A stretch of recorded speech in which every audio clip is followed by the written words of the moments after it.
Okay, so I don't remember exactly what project that video was from. It was something I was working on, or I had made something. I want to say it was about polygamy in the early Mormon church, or something. This is a little tight in, isn't it? Let's move it back a little bit there.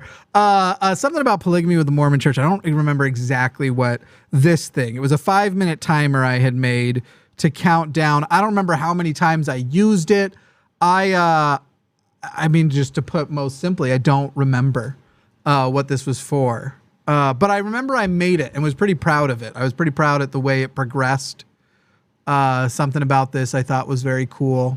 And it is cool. But anyway, this was, that's what that was. Hey, welcome everybody to a new episode of Cus I Wanna here on The Line. That is where you are. Today is Friday, April 14th, 2023. It is the year before election year, and yet it sort of feels like everything's already begun. I'm Jimmy Snow. I have a name tag. Let me put that up. Bloop. And this is Cus I Wanna. You can call and we can talk about honestly, whatever. Obviously, always down to debate God's existence. Always down to talk about everything sort of in the realm of everything else. We are definitely taking calls. That number at the bottom of the screen there, 720-619-2288. You can also call from out of the country if you like, or within. I mean, frankly, you can use the web link to call from inside the country if you like. Nothing's stopping you from doing that either. I guess I do want to start with something maybe a little bit serious, maybe a little bit... you know, nobody likes YouTuber apologies, but we've talked about a lot of stuff, on this channel. And last week we talked about AI. I think that was last week. Maybe it was the week prior. I don't remember exactly, but last week, I think it was AI. Was it, or was it the week prior? Whenever it was. Okay, let's just say we're talking about the AI episode. Sorry, now I'm getting like stuck in my head and fixated on if I have my dates right. That doesn't matter. We had an AI talk, and again, fucking YouTuber apologies are cringe, but there were comments that pointed out, Jimmy, you're basically talking out of your ass, and you actually had the audacity. I mean, it's not surprising from someone like me, but the audacity to argue with a computer programmer about computer programming, essentially. This AI, this was a person who's been programming for, I think they said like 30, 40 years since for you know, before computers, I think. This person's been coding for a long time, and you had the audacity to say, you know, his evaluation of your evaluation of the possibilities of the technology, how afraid of the technology we should be. And by afraid, I think I clarified many times, despite the fact that comments misrepresented me many, many times. By afraid, I mean we have to be on top of it. We have to regulate. We have to anticipate. We have to do our best, because if we don't, we are fucked. We are fucked. And anyway, there were people who, sorry, I've got to do protection at the same time as I you know, prostrate myself here and try and make sure that everybody, you know, sees this contrition and everything else. Sorry, let me just get that in there. It's, you know, I had the audacity. So, you know, you might even call it Dunning-Kruger-esque. How could I argue with a computer programmer about where things are going, where AI is going, what type of threat AI should be, or could be, would be, is, isn't, will be, won't be, all of those things. And I guess I want to take this moment to say I apologize for nothing. Fucking nothing. Jesus fucking Christ. I have not gotten more sensitive snowflake fucking comments. And I use that term ironically because my side is often accused of being the snowflakes. I have never gotten so many whiny emails in my fucking life, comments in my fucking life about topics as this one. And we talk about fucking like real shit all the goddamn time on this channel. All the fucking time. So whiny. And I'll tell you what, one of the main reasons why I'm not going to fucking apologize is because on top of those emails and comments, I got comments and emails going like, hey, I actually do this for a living. Jimmy's right. Like, I'm not a passcoder. This is what I do now. And then other people were sending me stuff. It was like, yeah, you know, so that program or whatever from whenever, you know, sure. Okay. has his opinions. Here's the people building ChatGPT, for example, and other AI things for these major companies, Google, Bing, and everybody going, yeah, we're pretty scared of where this goes too, because we're building tools so far beyond our ability to already comprehend the way in which they could be utilized. And what's worse is now there are new tools being added on top of that. If you haven't seen stuff about Auto GPT, where basically it's a self-prompting chat GPT, and the potential impact on that going forward, the potential impact of that going forward. So then it actually turns out, the thing I was wrong about is that I can't say that we're already there. If I was going to say hyperbolically, the thing I wanted to say was the only thing I was wrong about was was timeline. It might be tomorrow, not by 2050 or 50 years from now, 10 years when you lose this and all that. It turns out there is a lot of scrambling going on right now to try and build certain security tools, AI tools and things, and desperate pleads for regulation from some of these tech companies, which is sort of stupid to say, please regulate us so we don't break the rules. Facebook did that in the past too. Like, yeah, put down regulation laws so we know precisely what we aren't supposed to be doing because we're just winging it, where they sort of shirk all the responsibility. Basically what it turns out, the most recent information is there probably is already enough AI tools that we just don't yet know how to utilize them, but they already exist in good enough form to disrupt many markets, many employment. Like if we just froze everything where it is now and all you had were the current tools that you would have to cleverly figure out how to utilize to your benefit, you already could like really fuck some shit up. It's already the case that is. And so now there are people utilizing these things like Auto GPT and other things to totally automate things. I was watching one person who was showing he can actually get, it was an Auto GPT to, from start to finish, create a 1 minute YouTube short for him without himself recording any video or audio, despite the fact you hear very convincing narration that you wouldn't be sure was him or not, based on its ability to pull from other videos, to script out and then pull from other videos what this person sounds like. The stuff is already so fucked up. The stuff is already way beyond what we are prepared for it. It's just now humans catching up to it's kind of like walking into your grandma and handing her a smartphone. She doesn't even have a concept of its capabilities, but if she were to put her mind to it, you give it to enough grandmas and all of them are going to learn different elements, and then someone's going to find that fucked up thing, right? Furry porn. Someone's going to find that fucked up thing and learn how to, that's not my best example of fucked up things. So in responding to, my God, the fucking whiniest, most just meltdowny types of comments and emails about, how could you, first of all, they'll never take my job. I had a person tell me their job wasn't going to get taken because they're some type of mechanical engineer. I'm like, are you fucking kidding me? Yours is one of the early ones that goes. Like, Jesus fucking Christ. It's personalities. I think people will still be attached to personalities, but even at that point, whether or not you actually, let's say we jump into, let's say 20 years from now, people still want to listen to me, see me get on an episode that looks similar to this.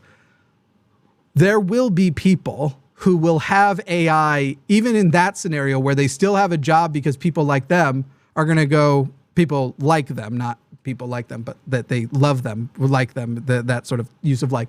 There are going to be people who are going to be like, right, but why would I actually go on air? Why would I actually make a video when this thing can fake it? And I can input so much data, and nobody, especially from the internet, nobody whose relationship with me is still 100% parasocial, will be able to tell the difference. It's going to get, the fucked up thing is the only jobs that I can think of that aren't as in as much danger or will have more longevity. That is if there is an economy to support them. Because what's it matter if everybody's out of work? How do you make money as a celebrity? How do you even have? But I don't think everybody's going to be out of work. I think we're going to have to adapt our economy completely and how the whole thing's going to work. It's going to be fucking insane what AI is going to do, and machine learning and everything else. Did Jamie ban you from the line? You should be on way more than you. No, Shannon is on as often as Shannon wants to be on. No, I don't think that's true. Shannon is on as often as Shannon is available to be on. Shannon is a very, very busy person. I think she actually probably wants to be on more, but has a life and a family and you know, I want Shannon on more too, but Shannon's life matters. That's true. Actually, I think you will see Shannon a little bit more. I think the amount of interaction as we expand into other projects and stuff, you might get, I don't know, an extra episode every other month or so, or whatever she's available to do. Oh my God, people are going to call. Okay, so let's just do these two quickly. I'm going to warn everybody right now. If I was going to do the debate about whether or not it is ethical to, okay, let me put the exact proposal because two people are calling about this. And this was another one where comments were like, I did not state that it is always moral to rob banks. I asked, which specific bank is it? Because if in the premise of it is guaranteed you will not get caught, would you rob a bank? Guaranteed to not get caught. My question was, which bank? Which billionaire? If we're talking some of these giant billionaire banks, we're talking about things like Deutsche Bank, if we're talking about, there's lots of banks I would 100% go, okay, yes, I will press the button that transfers basically apparently an undetectable amount, which I imagine is under $1 billion, but one would assume that that's at least millions of dollars from their account to my account. Fuck yeah, I would do it with guarantee that, first of all, it's an impossible hypothesis. And I wouldn't feel any significant moral problem had been, I wouldn't feel any more immoral than, especially knowing what I would do with the income, than I would say like a person should feel immoral stealing from, really, you don't want to jump all the way to the obvious examples. Like, I wouldn't feel any worse than stealing from Nazis, or I wouldn't feel any worse than stealing from, especially if I then use that income to balance out or do good. I wouldn't feel any worse. Anything that would be a moral quandary would be outbalanced by the fact that you're stealing from really evil entities. The concept of banks and how they exist. But again, I am a socialist. So anyway, as far as going into an extensive debate, if this was going to be the proposition, first of all, I don't do long form debates, but maybe I would. I mean, we're planning on launching debate shows that I plan to participate on. It is not one that I would come in. There are many topics which I can, at any moment, I could jump on a stage and do a full debate on, and you wouldn't know that I hadn't prepared, right? Articulating my political thoughts usually requires preparation for me. Like if any of you remember me from the Sometime Show and stuff, I was much more careful on the Sometime Show than people realize. There was a lot that went into that. And by the way, I'm just going to say this is a little tiny thing. Anybody who liked the Sometime Show, I think you're going to be very pleased with some future developments coming to this network, but not soon. So don't get your hopes up. But I'm very excited for some things I'm working on in a development and stuff. So anyway, that was the thing Matt and I had disagreed on, and basically said we don't have time to argue about it. But it's a nuanced point. It would be one I would want to prepare for, and it would be one that if I argued it with Matt, I'd have to be extra careful to prepare for. Because I don't think Matt would accept if my case was based entirely, or not entirely, but largely in, if there is anything that you could call immoral in there, it's well outbalanced by such and such. I think Matt wouldn't accept that as me declining that it is immoral overall. That it isn't immoral overall. It would still be accepting some level of, perhaps, though I don't know that that's the direction I would go. So anyway, we'll touch on those briefly because we have a couple callers who want to touch on that. But for real, I'm not going to give it too much time or anything without without preparation. Oh, why are you broken? Let's unbreak. Unbreak my... What the fuck? Hey, everybody can hear me, right? I'm still on air? Let me try re-entering this IP address. Am I still on air? I can't tell. Okay, yeah, that's red. So, okay, I'm on air, right? I'm on air? Somebody just say I'm on air, please. How long is the delay between you and me? Somebody tell me I'm on air. Socialist call-in show when? I agree. I agree, but I will say I don't have anything lined up. I would say that the future development of our network and our hopeful plans of expansion would afford us the ability to get people who I would find to be reliable representatives of something like socialism. All right, let's go ahead. I did fix it. Thank you for confirming for me that I am on air. That's good to hear. And let's go ahead and I think he'll have heard that preamble. I hope so. But we'll pull in Arlindo in the UK. We've squashed our beef and now we're here to argue about, wait, let's see again. Go ahead. Arlindo, can you hear me now? Yes, I can, Jimmy. How's it going? You all right, yeah? Yeah, I'm good.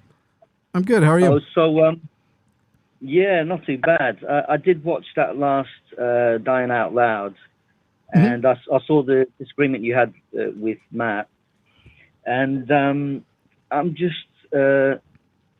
wondering why Matt was saying it was ridiculous what you were saying, because even though I kind of see where Matt's coming from, I also see your point of view.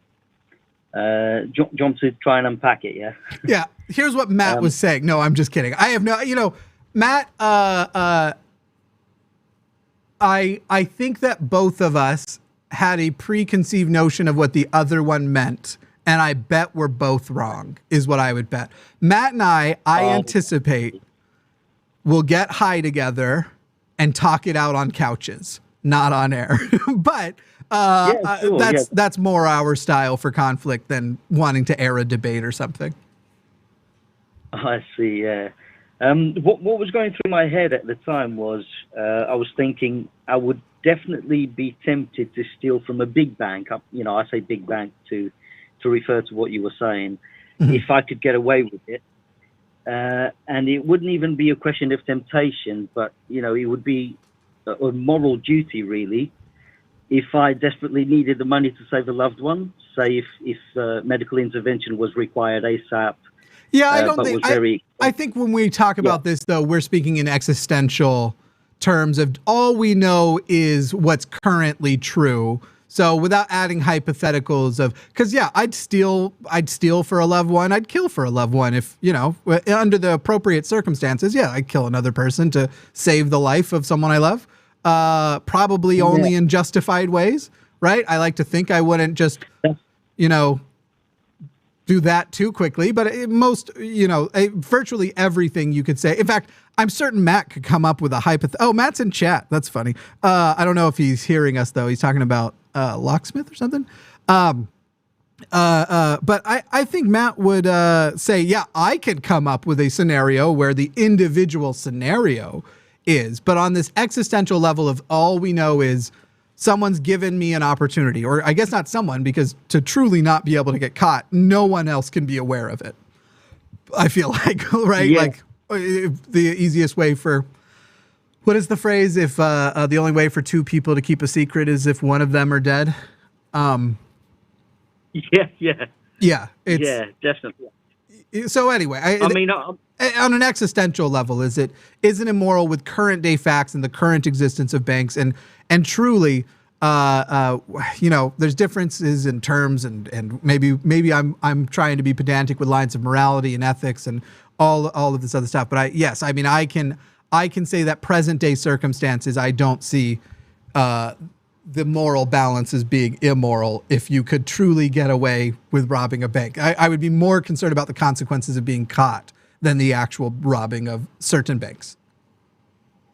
Same here, actually. Yeah, no, definitely. Yeah. I keep thinking, I don't know if you must be aware of the trolley problem of ethics, or the tram.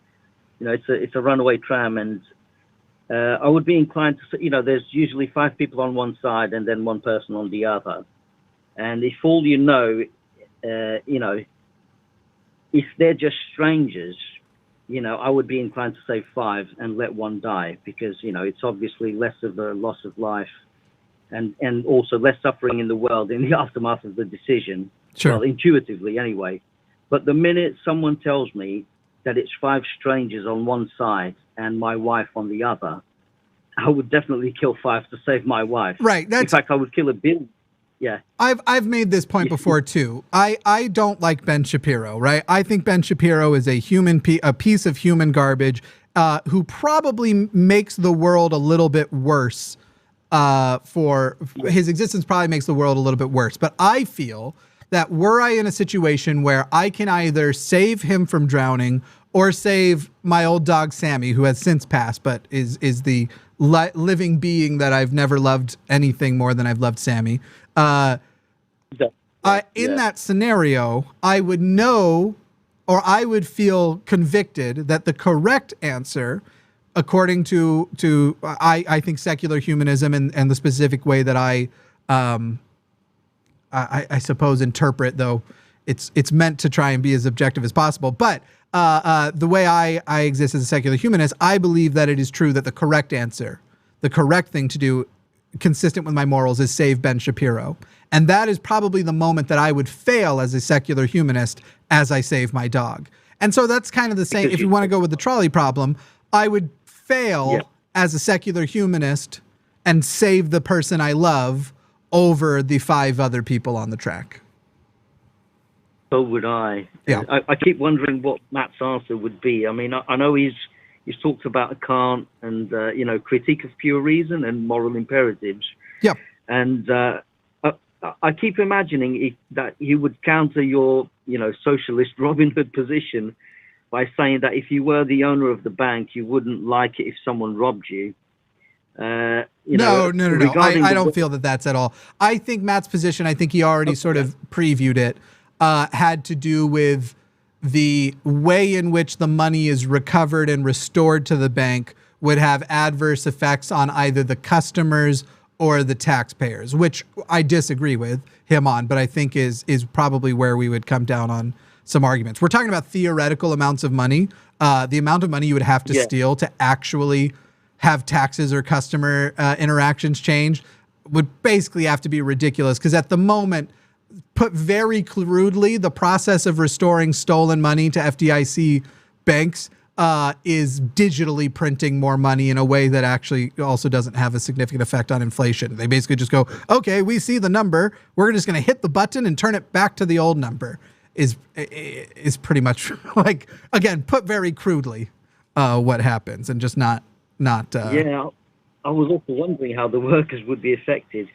I'm also thinking if maybe there are scenarios where robbing the bank to allocate the money elsewhere would get more goods and less suffering in general, or in the long run, than to resist the temptation of stealing for the sake of following a moral code. You can see what I mean? Yeah, there's multiple tiers on which you could take it. Like, is it a truly victimless crime to the fat point of you just even taking it because it'll make your life more rad doesn't hurt anybody, so then you push the button. Can you defend that? Or then beyond that, it's taking the money and then utilizing the money.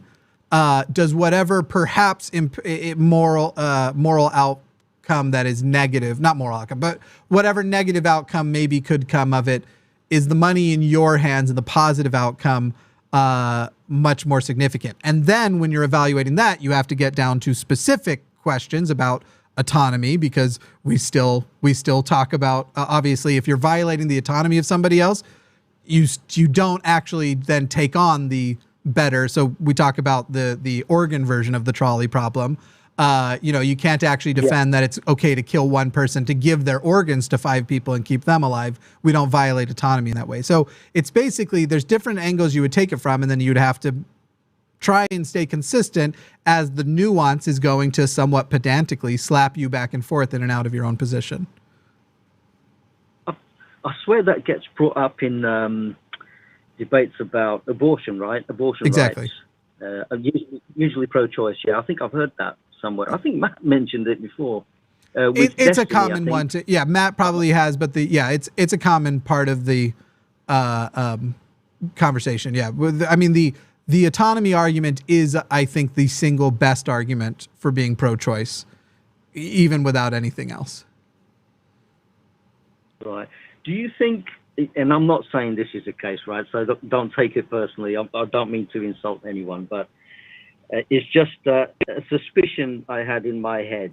So it's not to be taken literally. All right, go for it. But I'm just going to say it, right?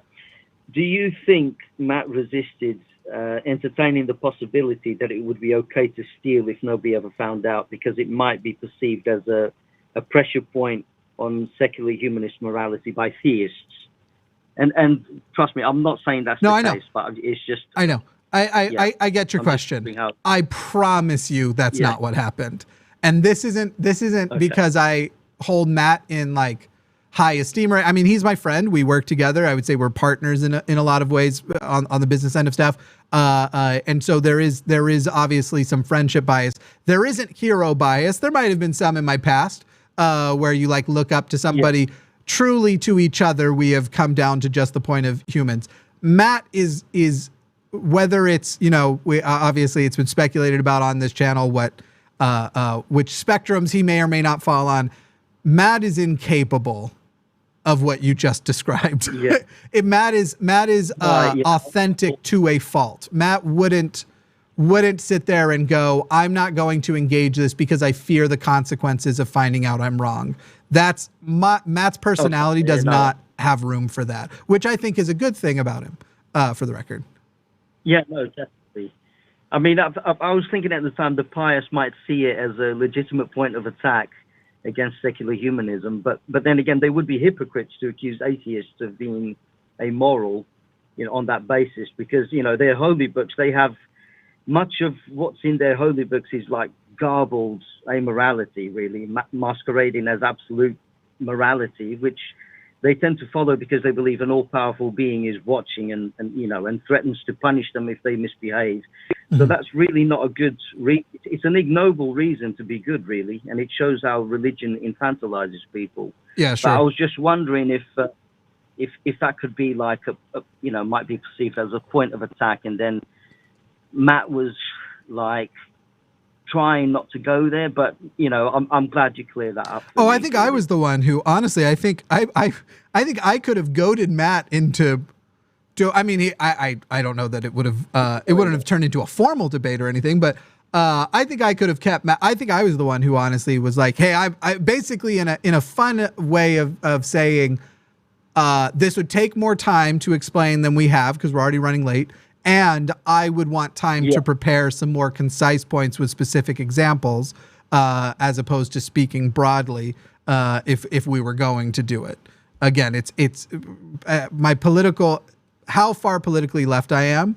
If I had to put on a stage, I would do more preparation for it. It's not like atheism and religion and Mormonism and all that stuff that I could do anytime, anywhere with no preparation and still look like I prepared. It's something I would prepare how to articulate. I'm going to let you go here in a second, Orlando, because we have one more call on this topic and I want to get past this topic quickly. Sure. I'll tell you what, go on. If you ever consider a debate with Matt, there's a good book. I don't know if you've read it. It's Reasons and Persons by Derek Parfit, and it covers ethics, deontology, utilitarianism, and everything else, you know, self-interested theories, pros and cons. So if you ever consider it, you might be able to refine your argument. You might already have a cogent argument. I don't know, but yeah. Yeah, I think if I had to put it to a stage, here's another thing I'll say. I don't reckon, except for playful things, maybe you will ever see a debate on our channel of two hosts against each other, because one of the things that has been ruined about debate and when we've invited everybody into it, now it's become an anybody can do sport, is now it's also the beginning source of drama. And I'm not even as worried about the drama that would specifically happen between the two hosts, but more the perceived factions of people who are going to line up pro Jimmy and pro Matt, as well as the fact that there's always going to be a power differential between, if you put me against somebody who's maybe newer on the channel or a little bit less known, I'm going to appear to win because more people are going to support me by it's sort of a natural way because I have a bigger fan base. And I don't know what would happen if Matt and I went against each other because we have different fan bases as well. I hate using the term, but it'd be a trick. Anyway, it's just not something I anticipate, nor do I feel a need to I don't feel like it's an important one that I need Matt to change his mind on. Again, I think we'll resolve it on the couch at some point, I think. Yeah. As we have before. Brilliant. That's good to know. Yeah. Okay, guzzle some vegan cheese. And thanks, yeah, could you give a shout out to my wife, Stacey? Stacey, hello. Hi. Yeah. What up? Stace, say hello. Say hi to Jimmy. Hi, Jimmy. Hi, you heard that, Stacey. yeah? Yeah, I did. Hello. Awesome. All right. Thanks, care, Orlando. Jimmy. I'll let you go. Take care. Bye. I'm going to jump to the other call about this topic. We'll probably make it kind of quick. Again, I want to kind of get past the topic quickly, but for the moment we have Mitch. I don't know where, what do the initials NB stand for? What part of the world is that? New Brunswick? Well, I think they meant Nebraska, but that would be NE, of course. Yeah. Okay. Got it. Yeah. I'll switch it here. That's okay. That's a sort of obscure one. I don't expect, all good. Expect our mods to always know. So for a second I was like, I'll keep it pretty. Yeah, go ahead. Keep it quick. I heard everything, right? Sure. So I too was just a little surprised at Matt's instant vehemence at the impossibility that it could be the most moral thing to rob a bank. See, Mitch. This is actually even more this is not me shitting on you. I actually am now even more. I'm more eager to get past this now because apparently you agree with me. And basically, if somebody wants to challenge Matt on it, you should really call him Matt and to challenge it. I didn't want to challenge. Yeah. I just had a further point. Sure. Go ahead. I did hear your preamble, and I heard most of the last call, which I'm going to admit to being a little parameta envious of you spending all your time on Orlando. But I'm sorry, I understand it's a relationship. He called first. All good. True. And he's further away anyway. Sure. But yeah, it kind of can go back to the loaf of bread argument. Maybe it's the most moral thing to do at some point. At what point would it be considered a moral thing to do? It could be at some point.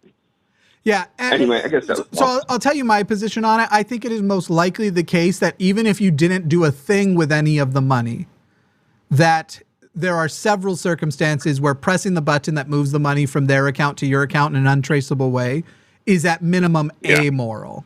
Not immoral, but amoral. But that and as we see, what happens to banks when they lose their own money is they just get more money. They don't. Our taxes don't go up to bail out SVB. Right.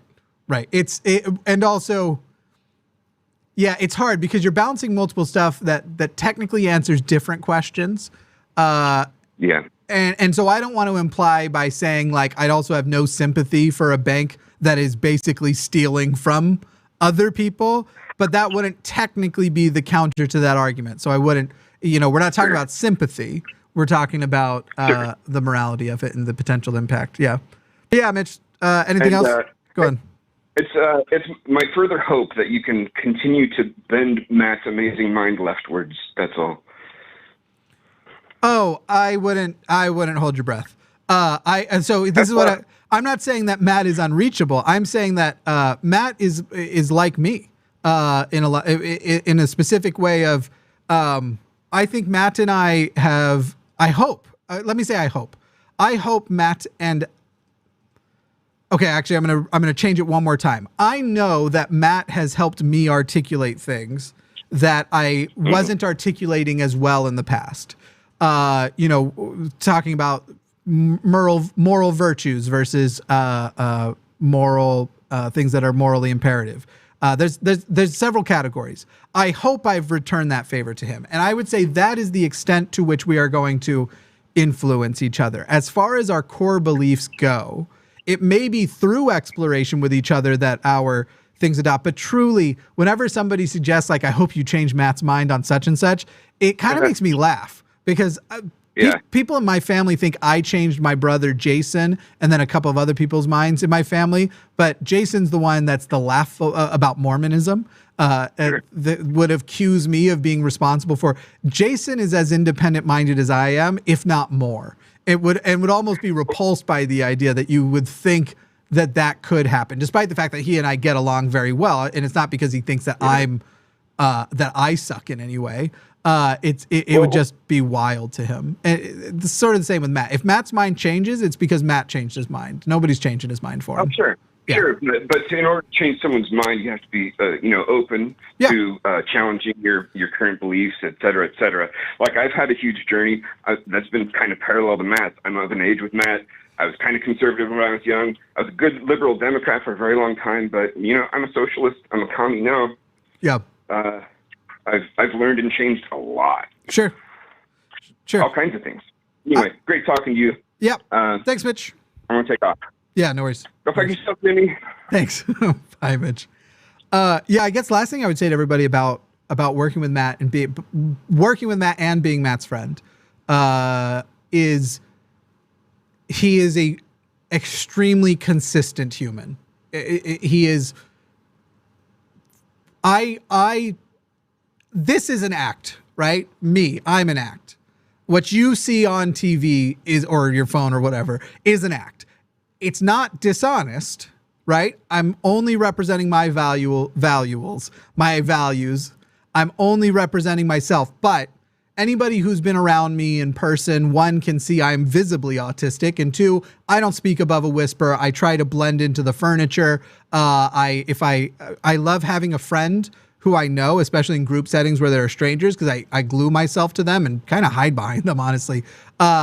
This performance you see on air is not going to be like if you ever meet me in person, unless I am on a stage or I am the center of attention trying to give a presentation. And at some point, I sometimes do. I become more comfortable in a group setting. And then at a certain point, somebody's asked a question and I was like, oh, I've got 5 minutes of material on this. And then it will look a little bit more the performance personality. It is, I would say there is a night and day difference between me in social performance mode, me in public figure performance mode, and then me in normal, casual, I feel totally comfortable mode. I think these are three completely different versions of myself. But they all have the same brain, same values, same feelings. They articulate thoughts in the same way, but tone, the attempt to draw attention, everything. That's who I am. Matt is the most consistent person I think I've ever met. Matt is who he is offline, online, and online, offline. He's very open. And the reason why I was bringing this up is if you are going to try and change Matt's mind on something, again, bad phrasing, because you're never going to. Matt, he's the only one who's going to change his mind, but he'd have conversations with you and you might you might give him new information that he considers that could contribute toward that end.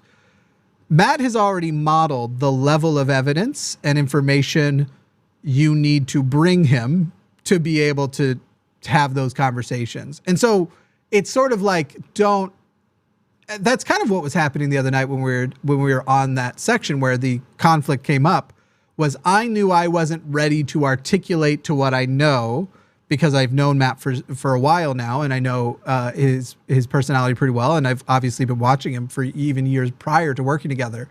I know what standard needs to be brought, and I knew I wasn't ready to articulate that standard, even if I privately feel I have enough support up to that moment. In other words, internally, it's all ready. That position is ready.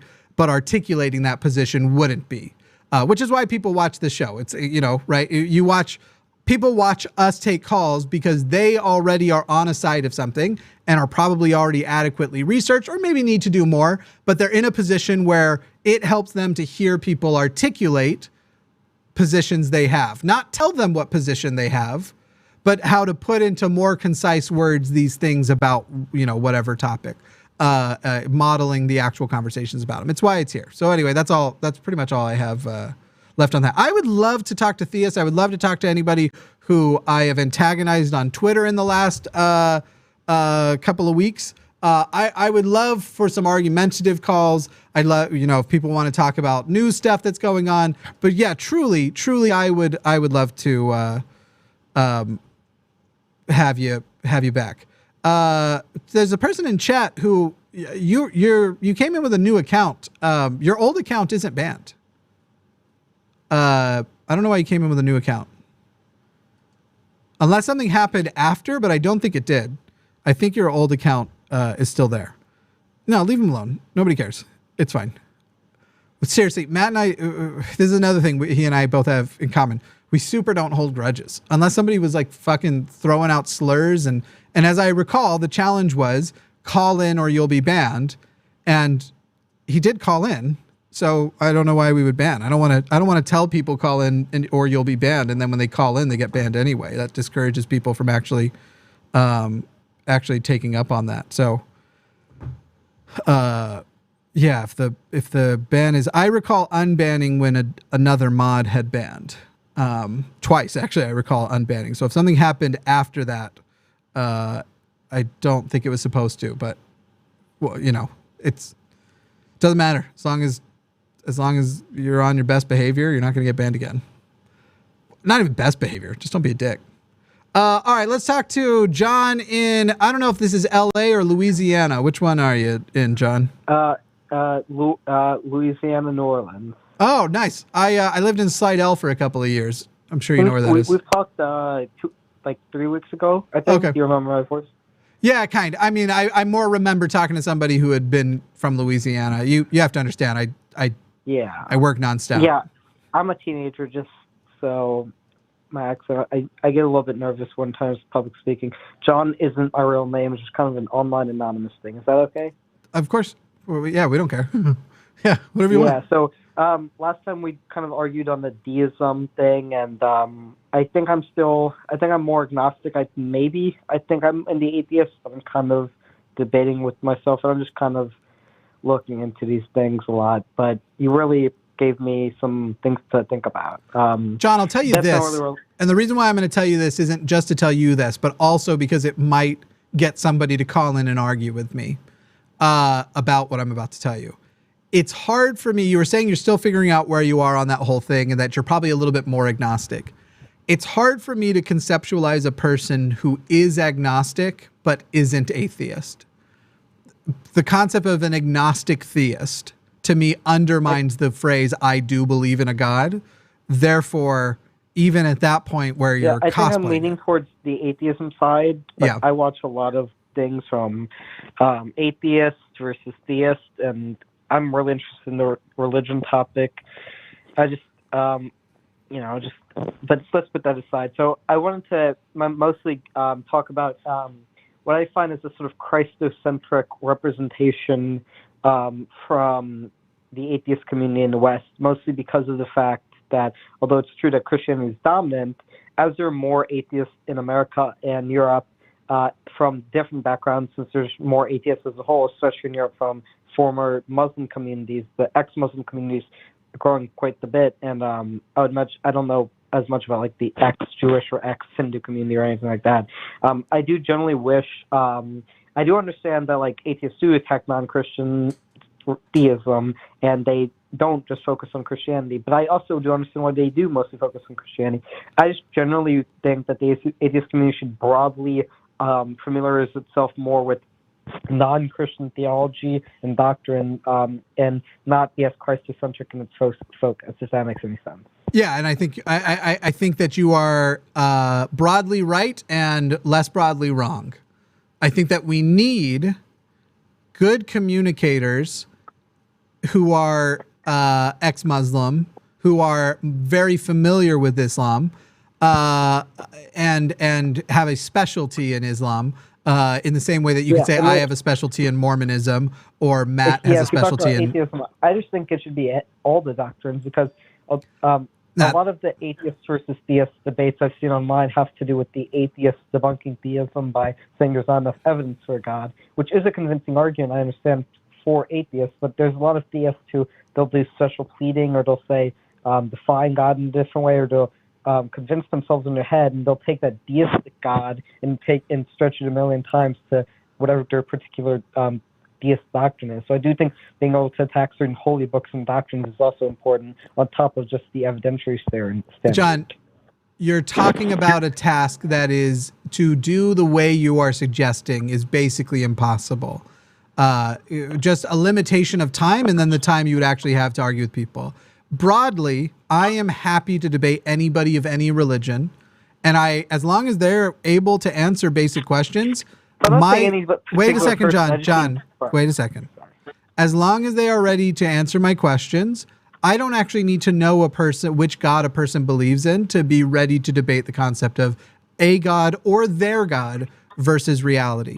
And so, as far as I think it's good, I have a very primary level, but elementary level maybe is what I meant. I have very low level understandings of things in the Quran. I know some stuff about Islam, but I don't feel a need to have more, to certainly not to argue with Muslims, as Matt kind of pointed out on the show Wednesday. Muslim apologetics are like, even the moderate Muslims have apologetic levels of what we see from like young earth creationists and flat earthers.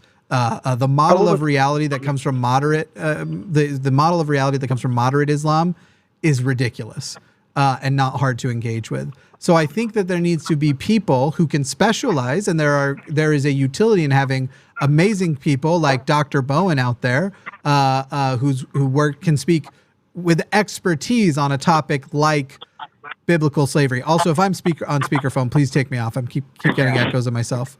Okay, is this better? I don't know yet, but we'll see if I hear the echo. I think it's better so far.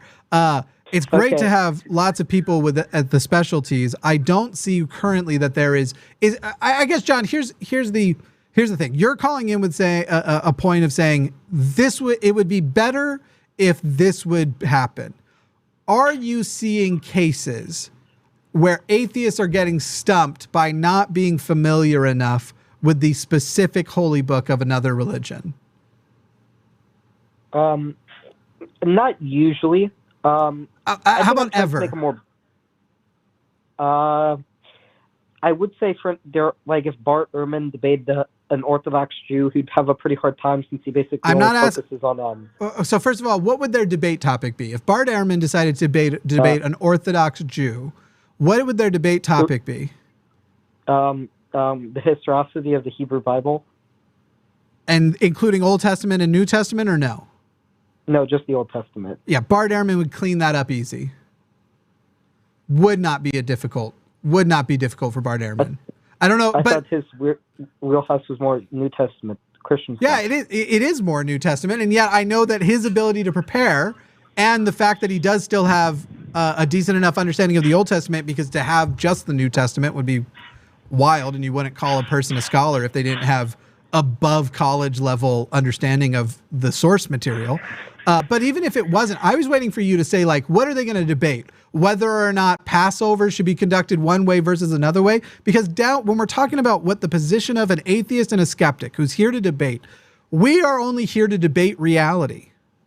And the people who would be debating more hyper-specific things, that should be done by experts. I don't need to be ready to debate an Orthodox Jew about the proper practice of Passover, or to debate a Orthodox Jew on the historicity of the Old Testament. If an Orthodox Jew has a belief in God, I am 1,000% armed to debate that Jew on whether or not that God exists, or there is adequate reason, rather, to believe that God exists.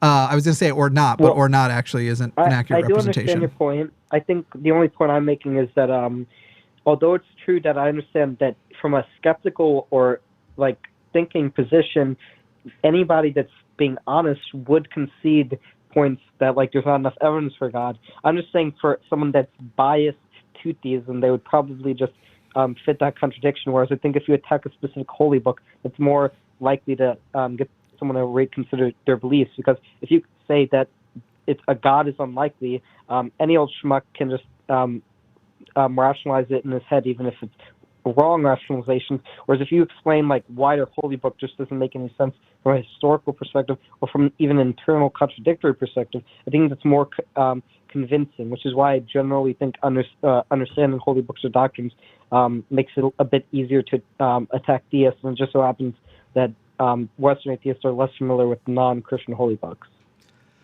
All right, I'm going to address it, and then I'm going to address something in the chat. Again, there should be people doing what you're talking about, and there are. And there should be people whose specialty is specifically skepticism with some subspecialties. I would love for a Mormon to call me specifically, right? I would love for, I have my subspecialties for sure.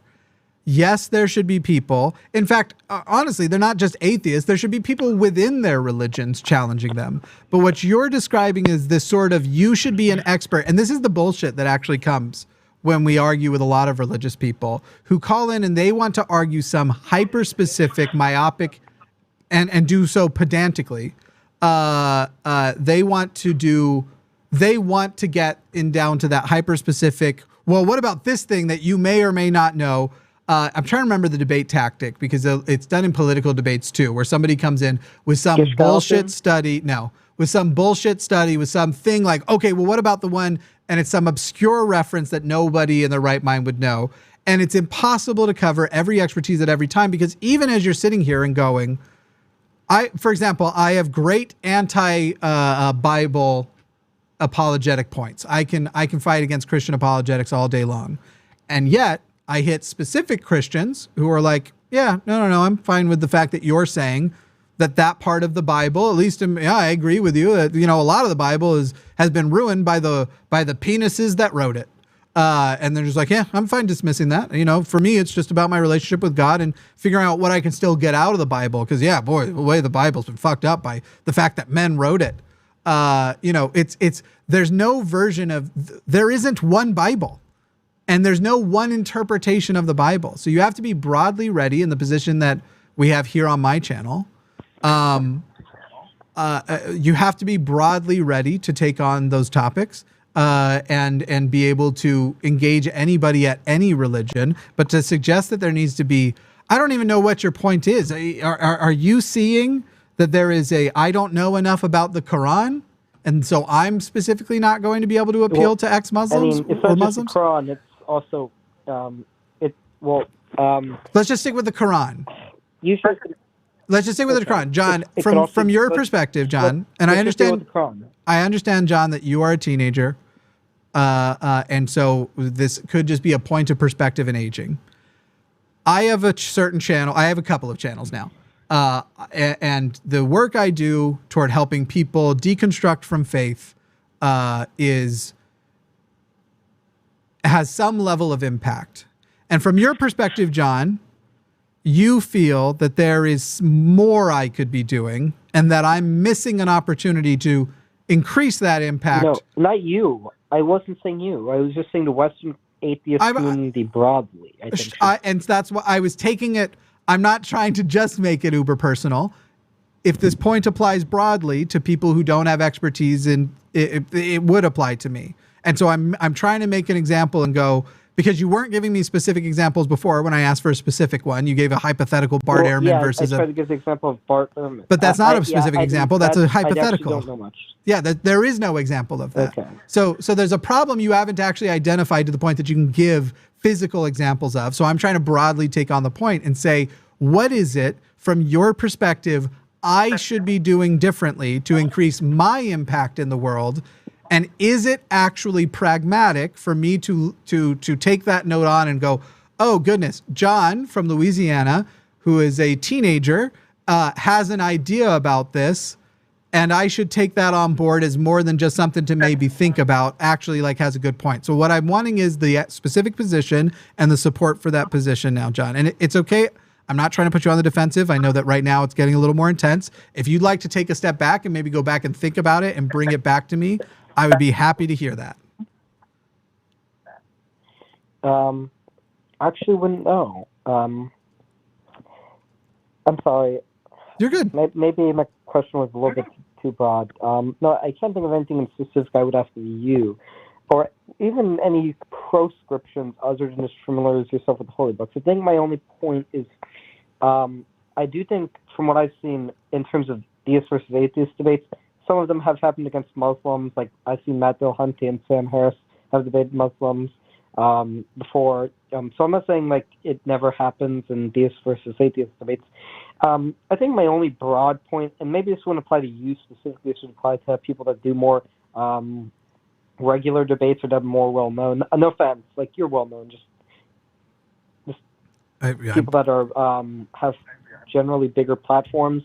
Yeah. Is that if they are going to debate a theist that is not a Christian, I do generally think more knowledge is generally better across the board, not just atheism versus theism, also in science and politics, etc. And I do generally would imagine if atheists knew more about non-Christian doctrines and religions and holy books. And all right, John, I'm going to try to save you here. I'm going to try and save you here. I'm going to try and give you a good point that's close to what you're giving, and it's the one I think you should focus on, and then I'm going to give you a second piece of advice. The good point that I think is close to what you're saying, based on the thing you just said, is here's how I would word it. If you are a public figure known for speaking about some topic, and you are also going to engage as a public figure in the atheism and theism debate, you should be as confident and capable of articulating your position as you are on whatever topic you're known for. Because I also get frustrated, John, when much more famous people than me articulate really stupid positions on behalf of, the atheist skeptic side of things. I would say that is true. As far as the advice I'm going to give you is, I'd also, if I was you, spend a little bit of time more on what you can do to have a bigger impact and a better impact than necessarily what, as far as just being frustrated that other people aren't good enough, you just have to kind of let that go. I see activists all the time that I go, wow, you've really squandered your platform and this sucks. I could name a ton of them. Good enough. What's that? I'm sorry. I don't think other people aren't good enough or anything. Oh, I think there are lots of people who aren't good. I think there are lots of people who suck at, who probably privately have good reasons for being atheists and suck at articulating them. Good enough. What, John? I'm trying to help you. So I get your point. I'm just saying the atheism versus theism argument for theists might not work if you're just asking for the burden of proof, because that doesn't really convert a lot of people out of theism. Okay, and who is that note for? Who is that note for? And please take me off speaker again, because it's definitely echoing. Let me try and fix this. The note is for broadly atheists that do debates that mostly focus on the burden of proof issue. And you believe that is a significant enough, that there's a significant enough portion of people who are out there debating broadly, are out there debating on behalf of atheists and skepticism, which only focus on the burden of proof issue, that it is worth calling into a show that you're saying the note doesn't apply to, in the hopes that I can pass along, I guess, to those individuals, you need to know more than the burden of proof? I think I'm just going to make, just for the sake of time, because I might have to go soon. Sure. I'm trying, I might be wrong on this point. I'm sorry. Maybe I should have thought more before I called in. I suspect that I don't, like, I know I sound annoyed. Some of that's just my voice. I suspect that you have a point that if you spent a little bit of time on and call back in, that we'll probably agree on. I do think that, yeah, it's probably the hastiness in which you're trying to get this across that's making it come off a little bit like hey, let me tell you what to tell other people to do better from my perspective in the audience.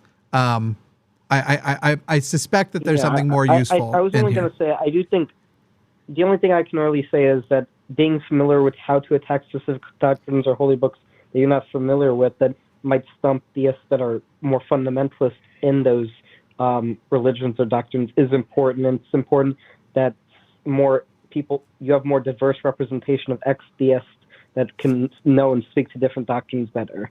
But I think that's the point we'd more agree than disagree on. So I think we should. I think most ex-theists should just live their lives and not even. I think most ex-theists should go and fix it. For ex-theists that do get involved, that want to engage. Activism. Sure, and they should stop arguing on Facebook and making other people look like assholes. I'm much more worried about that than the overutilization of the burden of proof argument. But anyway, yeah, let's let you go, John. And then if you feel like you figured out a way you want to articulate it, that'll be a little bit less of a rough convo, Colin. I think we agree more than we disagree. Yeah. Good. I just did want to say one more thing. Yeah. So, let me think. Let's get it out quick here because we are 19 minutes in. That was actually okay. Good enough. Okay. All right. Adios. Thanks, John.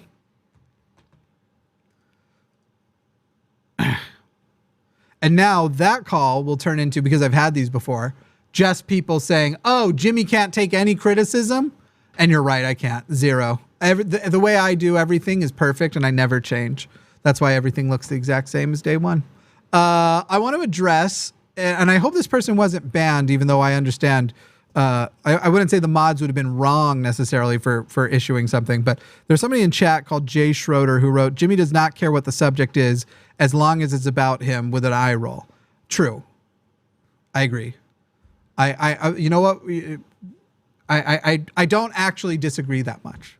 If I'm on the show, about him is a weird phrase, right? I don't want it actually to be about me, like my personal life or my, but a contributor for sure. If I'm on air, I absolutely want a captive audience. I want people to be hearing my words, and I want people to recognize the value in my words, because I've worked my fucking ass off to make sure that those words have value. This is not inherent value. It's not innate value. This is learned. This is a skill. You can learn the skill too. But debating is a skill. Engaging with people is a skill. Being charismatic is a skill. And fuck yeah. I absolutely, to the person who wrote, "Jimmy does not care what the subject is as long as it's about me." I don't care what you think as long as it's about me. I absolutely have a desire to be heard, to be seen, more heard, but when I say heard, I mean the things I say taken in, and to participate in conversations that will make me better, that will help other people on their journeys. Fuck yeah. I have no problem with this. And if you want to come in and accuse me of that to try and make me feel bad, good fucking luck.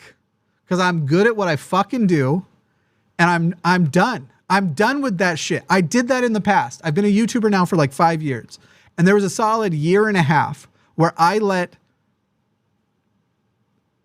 negative feedback paralyze me. I'm not saying I do nothing with negative feedback, but absolutely let it fucking wreck me. And so if my options are confidence in what I'm doing while publicly being able to broadcast if I need to make corrections or changing where changes need to be made, I don't want to take away. I'm not saying this is the most perfect form of me, but no fucking me. I don't even like me, let alone think this is the most perfect form of me. But I'm fucking like, I've done crying on the closet floor. I've done being destroyed by that sort of shit. That ain't me now. I'm not here because I don't think the words I have to say have value. I'm clearly here because I think they do. I'm not here because I don't think having a conversation with me has no value. Clearly I'm here because I think it does have value. And what the fuck do you think anybody who is putting themselves on camera, who is talking into a microphone for a living or for fun do you think they don't feel that way? That they don't want the conversation about something to be driven by them, to be heard out by them? Yes, there is a level of ego, not narcissism. Narcissism is a specific thing, and I think people are fucking idiots the way they overuse it. If you want to call me a narcissist, I actually don't give a fuck, because what you're describing is that you perceive a level of security that I have in my own personality that I actually don't have.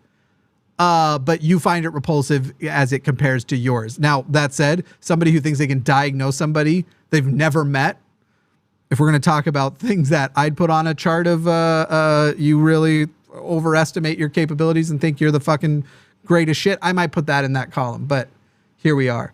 I don't like, this is why I've told the mods before, I actually don't, for the most part, unless people start speculating or saying bullshit about my personal life, or they try to spread rumors or start drama, if somebody just wants to come by and drive by and say Jimmy's fucking full of himself? Fuck yeah, I am. You should try it.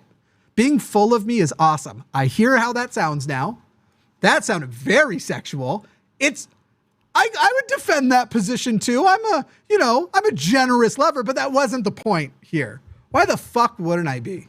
Jesus fucking Christ. I'm good at this. And I'm going to fucking keep doing it. And if it bothers you for me to have confidence in that, nobody wants you here. Nobody. And so go. If you don't want to be here, don't be here. But if that's fine with you, and the fact that I'm literally not disagreeing with your insult, then stick around. Let's fucking have fun. Because that's what this fucking shit is. It's fucking fun in a world that sucks fucking donkey dicks. The world sucks right now. And people come into this show and other shows to get fucking catharsis. That's our number one utility. That's the number one thing we provide for people at this channel is fucking catharsis. To sit back and go, the world is fucking nuts, but the way these people push back and the words they say, that fucking feels good to me. And that is the number one thing I think about as I get new hosts for this network, is who can provide that value to people, who can provide people a distraction from the real world as they talk about the real world. Because I'll tell you what, I might think I am the shit isolated to me when we're talking about this topic, but you know who I really think is the fucking shit? Everybody else on this channel. I have not platformed a single person on this channel as a main host. I want to make that clear. If a person is on this channel as a main host, I think they're better than me. Period. There is zero exception. The obvious example is Matt, because everybody thinks Matt's better than me. But everybody, Shannon, Forrest, Aron, John, Katy, Arden, Ben, everybody who is platformed on this channel as a main host, I think is better than me. And so I give a fuck. I give a fuck what you think about the episodes of the show that is just about whatever the fuck I feel like ranting about. Like, what do you think you're going to do with the show is called Cus I Wanna. My brain went, I'm not on air right now and I feel like it. Of course that has ego. What the fuck do you think is behind that? There's not been enough of my voice out in the world. Of fucking course. That's cringy as fuck. I'm cringy as fuck. I don't deny that. And then the following thing, which was Dylan. Apparently Dylan had said, maybe I'm humble. Did Dylan say that? I don't think you know Jimmy at all. I don't actually see him saying the word humble ever, but Jay Schroeder then replies, Dylan, I know he is humble. Just ask him. He will tell you about it. No, I fucking won't. Everybody has a different concept of humility. I think I'm kind of an arrogant ass when it comes to a lot of social interactions. And I don't mean to be, but I think that I lose scope of how certain things hit people's ears. And that's been a problem in my life because I don't speak the way, especially in one-on-one, I don't speak the way regular people speak to each other. There's an element of weirdness to it. Again, I don't want to act like I'm getting paid $1 every time I mention that I'm autistic, but there is a strangeness to it. There's a barrier. And I think that there is, I think that it rubs people like sandpaper sometimes when your confidence in a position is broadcasted to a point where it doesn't seem like you could be reached by a dissenting opinion. And I get that. And so I would never describe myself as to other people seeming humble, especially in one-on-one interaction or a debate or anything like that. I would describe myself as probably pretty arrogant, and abrasive. And then if somebody bothered to ask what my good qualities are, I would say loyal, consistent, caring. I've been told to a fault. When I know that my friends have problems, I will, yeah, that gets sort of personal, but, what I think my good qualities are, but so what? Jay Schroeder, you went on the internet today and you presumed writing an insult in a live chat would have impact. How humble are you, my friend?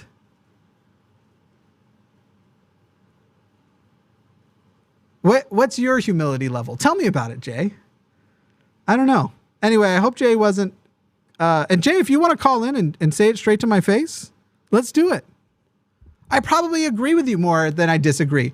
I am full of self-loathing. I've met 5 people my whole life who hate themselves as much as I hate myself.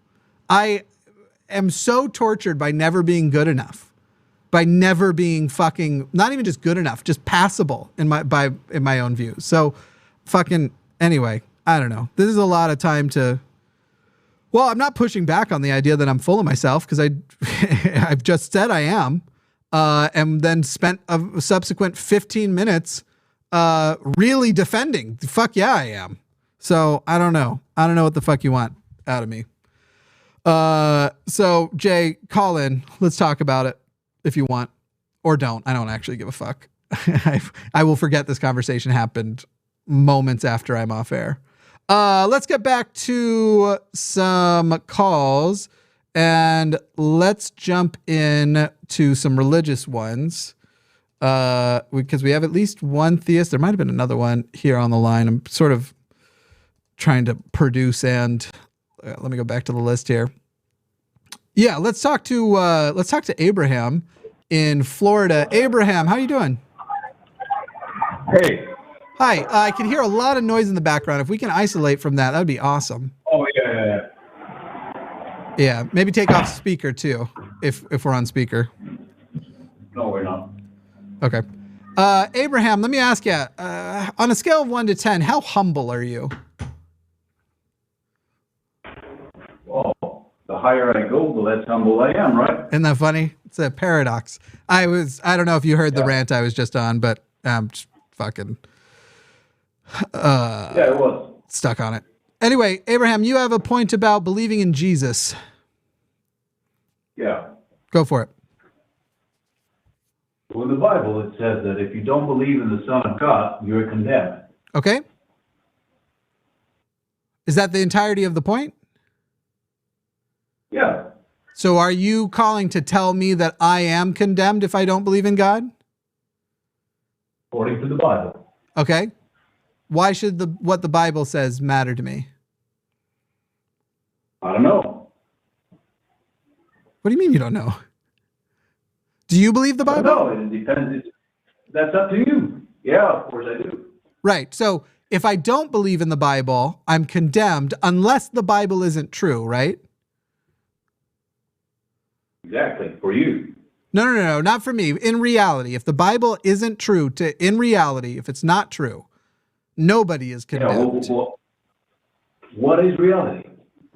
I would say reality is the common experience that you and I have, as well as every other living being. It's the things which exist, even whether or not we exist to perceive them. It's the tree falling in the woods and making a sound, whether or not there's an ear to hear it. As far as I know, it is unprovable. What is? The objective reality of which you speak. I definitely didn't speak of an objective reality. I spoke of what my perception of reality is. Do you agree with my perception of reality? I don't know exactly what your perception of reality is. Okay, let me say it again. It is that which takes place whether or not you, I, or anybody else is there to perceive it. And you would say that since you and I do exist and other people exist, that basically which takes place in common in our experiences, again, regardless if we're there or not. So you would say it would appear that you and I are alive and on Earth, correct? But I would argue that you don't have access into that reality which you speak of. You only have access to your subjective reality. Are we going to answer my question, or are you just going to say a totally irrelevant point about? Yes, of course. No one knows for a fact that they're not just a brain in a vat. You don't know that you're not a brain in a vat or a crazy person in a padded room, and I don't know that either. I can't know that. But in as much as it appears to be the case that there are things outside of me, I can interact with those things outside of me, and within the confines of my ability to evaluate reality, I can identify that reality because I have to presume the reality is there. I have no other choice. Okay. right? Abraham, can I tell you what my perspective on your point is, though? Go ahead. I think that there is nothing. We were just talking about arrogance. I don't know that I can conceptualize anything more arrogant than a person's reaction to how do we know what you believe is true? Then, well, how do we know the very universe and anything exists at all? Instead of defending the truth of your claim and defending why your claim should matter to me, you would want to basically dissolve into a conversation about solipsism and not defend your proposition and go, rather than question my proposition, I'd like to first question the very existence of the universe. I'd like to, before we question whether or not the Bible is true, question whether or not the universe exists. As positions go, I'm not saying you, Abraham, are necessarily arrogant. That must be the most arrogant position I have ever come across, and I keep coming across it. And then get called arrogant as an atheist, by the way.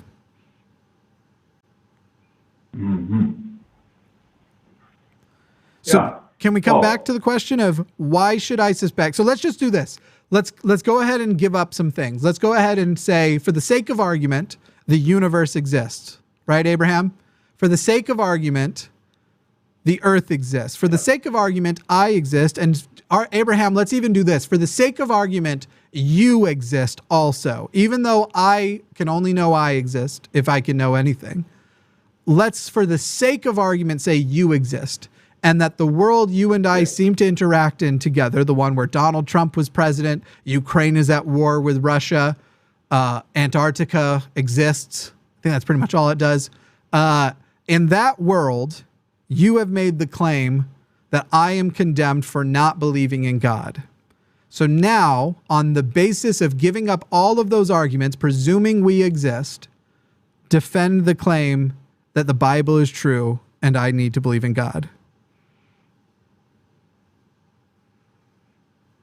Well, my defense of my point, it would start by the rich and profound history of the Abrahamic religions and the number of followers that they have.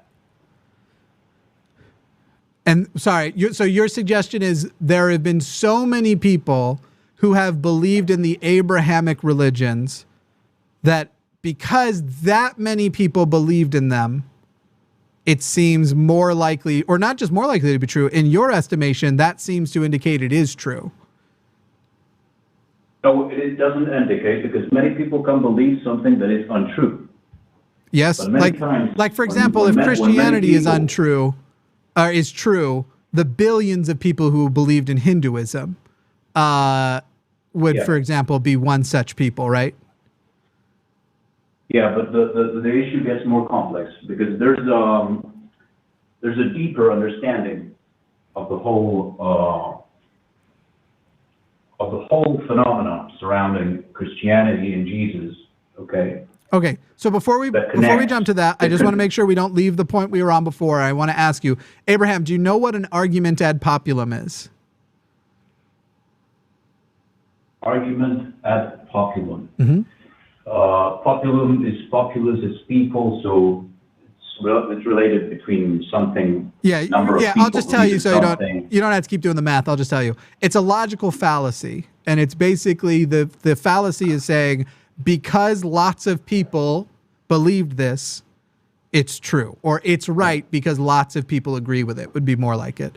By the way, I know what you mean. But by the way, your own point would also fall apart if we just started actually putting up boundaries of when we call something that belief. You broadly use the phrase Abrahamic religions as though Islam and Christianity could both be true at the same time. They can't. They're contradictory.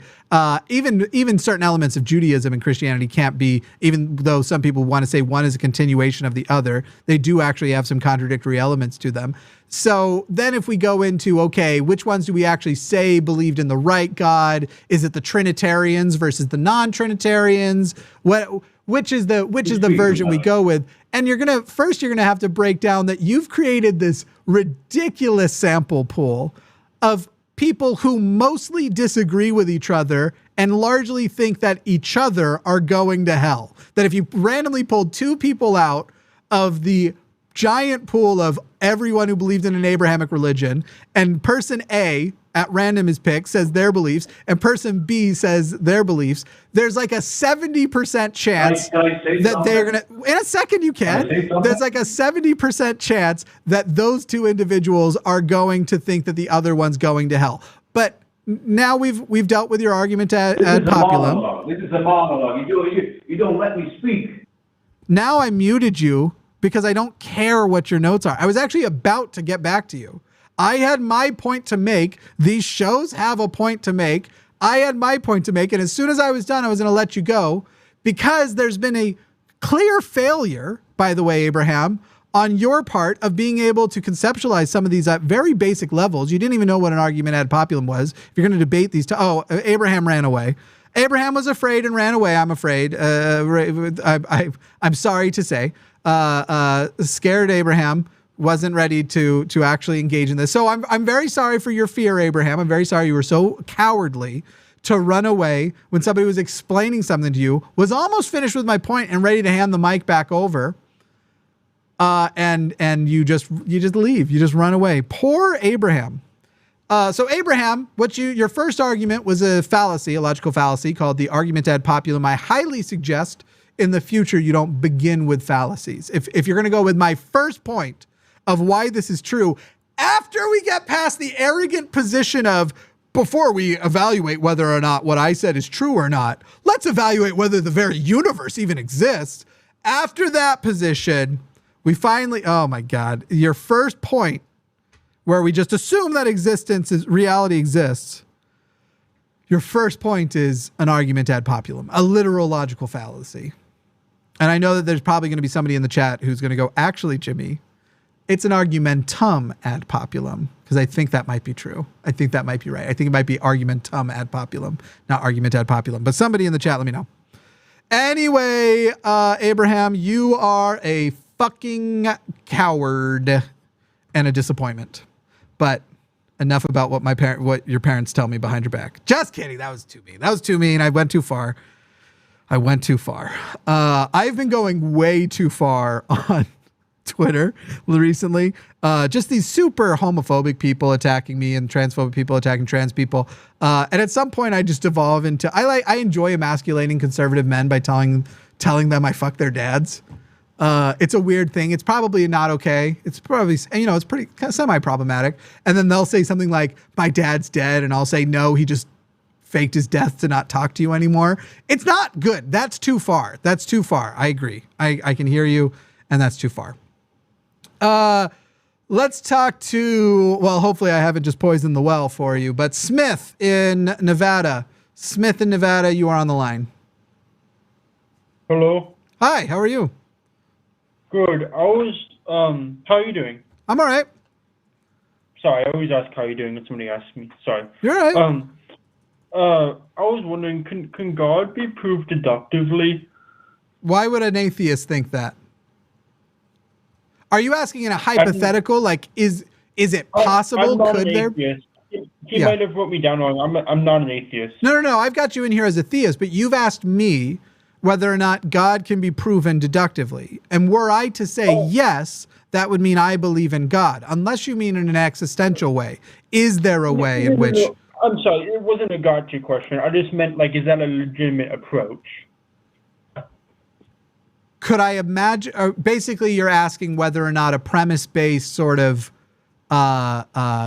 could something that resembles, like the Kalam, for example... be used to prove that a God exists? Mm-hmm. I don't know. It seems like it seems like a God would have such a huge impact, but considering the God has, it really depends on the God. I mean, most of these gods that we're up against are magical hiders, right? So I would say that I don't think we are presented with a God that is meant to be deductively reasoned, even though there are claims about that God which potentially deductive reasoning could be applied to. Okay. But probably not. I would say Okay. I suspect not. Would you like to try? Maybe. Yeah. Okay. Go ahead. Hello? Yeah, I'm here. I can't hear you. No, I'm Smith. I I'm here. can't hear you. You don't hear Hello? me at all right now, is what you're saying. Hello? Smith. So Hello? the thing is you said I can't hear you, and then I started to talk, and then you stopped saying I can't hear you, as though I was interrupting you saying you couldn't hear me. And so I don't know whether you're trolling or not. Can you hear me now, Smith? I'll put Smith back in the queue and then bring Smith back in. Smith, can you hear me now? Oh, Smith is dropped. I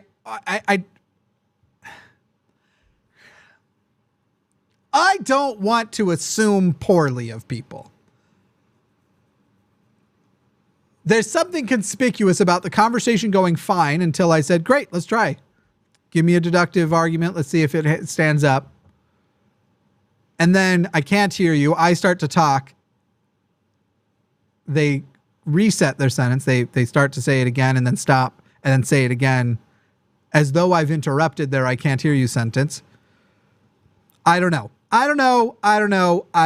Smith, if you want, call back and bring the... In fact, this seems easy enough. We weren't fighting, right? We were getting along. Smith, I assume you're watching after. Just call back.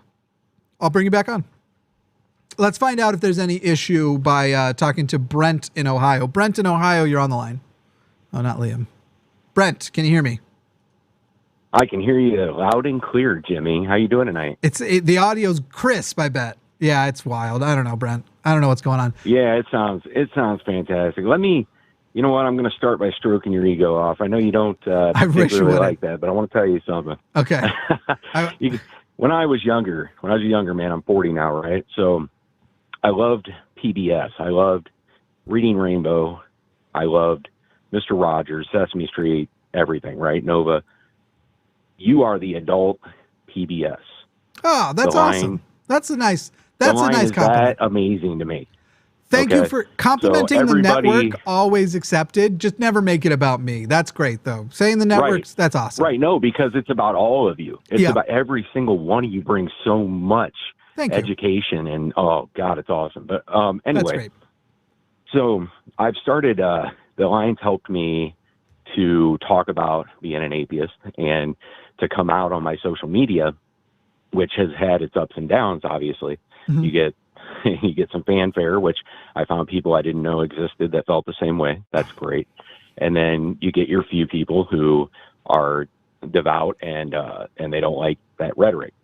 Yeah. And one of these people unfriended me recently, and they approached me in person, and their comment was kind of threw me off guard, because their comment was, with today's day and age with social media, that them accepting me as a friend means they're bringing me into their space.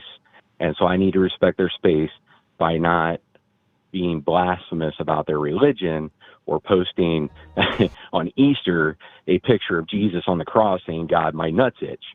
But that's the kind of person I am. I'm just outspoken. I say whatever I feel and I post whatever I want.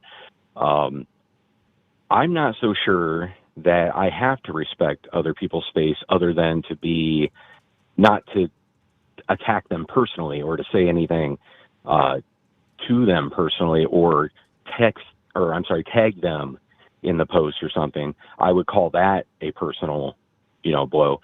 But I don't think posting things in my space is really attacking someone else. And I kind of wanted your opinion on that. Yeah, no, I mean, so Brent, I'm mostly on your side on it, but I'll give you some caveats. So definitely your friend should not say you are doing something wrong for posts you're making from your own thing. If you accept as a friend, it sort of, if in reverse, your friend wouldn't like that, somehow being removed as a friend because they posted, whatever religious shit, it should be obvious. That said, I have gotten to the point where I have gone, anybody can block anybody at any time for any reason, and you just let it go and you move on. Because the biggest thing is, I wouldn't say that your friend is wrong if your friend would articulate more honestly that, like, hey, when I see your post, it doesn't vibe with my vibe. It either makes me feel bad, it makes me feel defensive. And so the honest reason that I removed you, could I have just muted you? Yeah, I did a more aggressive thing than that. But at the end of the day, I block people. I'm trying to remember who it was. I think it was Shuan had once said, like, I used to be really against blocking, and now I'll block people who just give me a bad vibe. Which ironically, apparently Shuan and I, despite disagreeing on a lot, haven't blocked each other. I'm sort of that way, where it's literally like, Matt's even more wild with that. I don't know why I'm bringing everything back to Matt today. I guess since the topic started on people wanting to talk about our conflict, but Matt's wild with the block button. Matt will block his friends and say, like, hey, we can still be friends. We can still be, I'll do your show, you can do mine, and mean it. And a lot of people, I think, in the same way that I communicate things, that because it's different than the way other people don't communicate, they don't necessarily think that it's genuine. But we'll say, like, I blocked you because the kinds of posts you make, it just pisses me off, and I just feel like I have to engage, I have to argue. And so he'll block people that he intends to continue having relationships with, because specifically their posts annoy him or whatever else. I don't think that's bad, except now that we know that the Twitter algorithm does fuck you, it shits on you if you block people, apparently. Sure. So yeah, it's kind of one of those things where it's, the question in I actually found the question that you gave to the screener really interesting, which was, what do you think of comparing atheist posts on social media to JWs going door to door? That would be absurd. Is that what this friend said to you, Brent? Yeah, that was one of the things that she had said to me. She was like, it's no different than she's like, in today's day and age, it'd be no different if you came and knocked on my door and was saying those kind of things, because I allowed you in my space. Yeah, completely different. It's a public forum, and you have the control. Like, the fact that she was able to block you or remove you as a friend or remove you from her space in that way with such ease, even in a public forum, though if you two were both in the same, let's say, group, you could still interact with posts that she made or whatever. Yeah, I don't know. It's just, on the one hand, I would say, like, she sounds like she's trying to isolate herself and create a bit of an echo chamber. On the other hand, we all do that. And so I'm not going to fault her. I mean, I think it's funny when people accuse me of wanting an echo chamber, when I literally do a show where you can call me and tell me all the reasons you think I'm wrong, and I interact with these fucking assholes all the time. I'm following like 9 accounts who have parentheses alpha male in their name. Oh my gosh. Yeah, I know. I run straight at the non-echo chamber. And then last week there was a tweet of mine that I think they have like a Discord group, or something like that, where they go, oh, everybody, let's go pile on this person until they rage quit. Because a lot of them kept referencing knowing each other, but also that, like, that's what they were there. Oh, we're going to make you rage quit. It was like, I'm going to say 90, but it was probably more like 20, 25. And I made all of them rage quit. I ain't fucking afraid of fucking shit when it comes to other people's opinions. And I think it's sad that other people are. But at the end of the day, Brent, like, I think you just have to take it and let it go. Maybe say, like, all right, look, here's the thing. I'm not gonna, you could say to her, I'm not gonna, like, stop posting what I'm posting. I'd like for us to be friends so we can DM each other when stuff's coming on. So if it's fine with you, let's become friends again and just mute me, and then you won't see my posts. But we could still, but then we can still interact. That's what I kind of told her too. I said, you have my cell phone number. Let's share things that way if that's okay. And we're still going to be fine. We're still going to be able to talk and get along. But I guess I just have tougher skin. Like, I scrolled past something the other day from one of my friends where, the volcano went off in Russia, killing innocent Russians. Didn't kill Putin. I don't think it killed any soldiers. But their comment was, Ukraine can't get it done, so God did it. And I just rolled my eyes and I snoozed them for a little bit and I kept on rolling. Yeah. But I don't know. There's certain things like that just, I question, like, how people feel and how they think when I post things. And I try not to worry about it because I just I want to put my opinion out there. I'm very excited about my atheism. I've been this way for a very, very long time. I'm a product of indoctrination. Me and my brother and sister were created to put on a front to my grandparents. My father was gay and could never come out. So he basically got my mother to have us children with him because they were best friends to make it look like he was following his Catholic protocol. Wow. And I got him to come out in his late 40s. And I work in a drag club. I'm actually a DJ for a drag show and an MC. So I would take him to the shows and things like that. And he got to live out the rest of his life as himself authentically and just loved it. That's awesome. So I'm a big proponent of being authentic and being yourself and who you are. And I love that this show's done that for me. I was so scared to come out online as who I was for the longest time. Yep. Now I'm like, well, I have all this information to run with. So, fuck yeah. And I appreciate you, and I'll let you go so you got some other callers. And just so you know, you and Chris Pratt are the only two guys I would go gay for. So. Oh, don't look up Chris Pratt's religious beliefs. You're not gonna enjoy yourself. No, I've seen them, but we can change that. Yeah, no. I can change them. I can change them. Brent, actually, last thing before you go, I when you were saying that last part, I think I thought of probably what would be the most useful advice with your friend. You have to practice not jumping in when you ask this question because it's really hard. But I would ask your friend, what do you think motivates me to make those posts? I genuinely want to know. I want you to articulate why you think I do that. And then once she tells you, ask permission to tell her why. Basically go, why do you think I do that? And then after goes, would it be okay if I told you what I think is the reason I do those things? And then I would tell her everything you just told me about the religious upbringing, your dad, and everything, and how now it's basically an act of protest against what hurt you and your family so much, that it comes from a place of authenticity, and that it's not just ridiculous. You're not just sitting there going, though it can be fun, just trying to annoy people who believe and follow you. It's something for you and an invitation to people to engage with it back. And so if she doesn't feel like engaging it, that means that post wasn't for her. It's not put out there where it's like, oh, you did something wrong if you didn't. But if someone else does want to, that's who the post is for. And I think those conversations can be super useful. That's basically how Kwaku and I became friends, was having that conversation.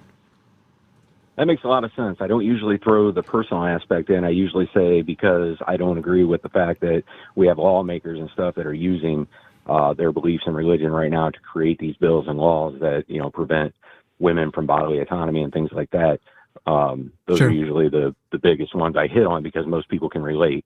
However, when somebody's dead set on they don't like abortion, then they don't relate anyway. So but that's great. I'll just do that because I'm not afraid to tell my story. Great. Awesome. Brent, awesome call. I appreciate hearing from you. Hey, thanks a lot, brother. You have a great night. Thank you.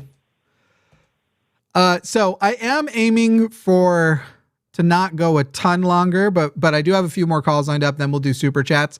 So these calls, I will probably try and make them a little bit quicker, a little bit more concise. And we will end on the super chat Q&A. I'll do, we'll say any super chat over $5 or more, unless we get flooded. And then at a certain point, we'll say any super chat from here on of 10 or more. But for the moment, if you send one of 5 or more, even if we do then up it afterwards, we'll read it before we move to the higher ones. Probably not an issue. I'm over explaining and overthinking, and I'm trying to get names into the system for when we put them on the screen here so we can go a little bit quicker. But yeah, anyway, so all that to say, super chat of $5 or more, and I'll answer it after we run through these calls. Again, I'm going to probably knock these out a little bit quickly, starting with Martin in Australia. Amazing place to be, in a place that sometimes I wish I was. Martin, how you doing? Cold. It's so cold over here. All right, but what's cold to you? 17 degrees Celsius. So let's see. Which is God knows what Fahrenheit. That is 62 degrees. That is, I'm not kidding. I keep the room I'm in talking to you on, because it's a production room with lights, I keep it roughly 2 degrees Celsius cooler than that. Oh my goodness! And I don't know how you handle that. And I've got shorts on. I'm showing the everybody that can't see my I'll my see legs. it in a minute then. Yeah. Anyway, what'd you call about? I think I'm an absolute know-it-all. I have a sort of crisis with myself with the fact that I think that I'm right about most things, except for the things that I don't know about, which I'm honest about, I think. But I keep talking to people, and I keep noticing myself telling people what's right and what's not. But then I look at myself and I think I only got a year 11 pass, and I passed halfway through year 12, and I don't have an education beyond a Cert 2 in engineering studies, which was literally just, here's how to use a lathe and here's how not to kill yourself with a lathe. And I just think there's no way I can be right about this many things. And I find I get a lot of my information from like YouTube and the internet. I want to change that and make myself think more critically. Surely I can't be right about stuff. There's I don't know. Yeah, it's a tricky thing. I'm probably a bit of a know-it-all myself, but I don't actually know it all. So I think it probably has to do with, I mean, the question in the screening is how to practice more critical thinking. And I assume that it would be by seeking out challenges of not just challenges to your existing knowledge and see if there's any gaps or things that you didn't know about the things you know, or things you were actually wrong on, but also maybe purposefully pursuing information that you just know nothing about so far. You know, it's a weird question because it's hard to answer, because it sounds like you're saying you have a self-awareness that your positions, you feel very confident in your positions, but you're suffering a type of angst over whether or not the confidence is deserved, and you almost feel like you shouldn't have that confidence, so that I guess you're worried that you're at the wrong place on the Dunning-Kruger graph, right? That you're Absolutely. Yeah. Absolutely. I fear that the most. Yeah, I mean, I don't know of any solution other than just keep exposing yourself to things you don't know about, and people who know more about something than you know.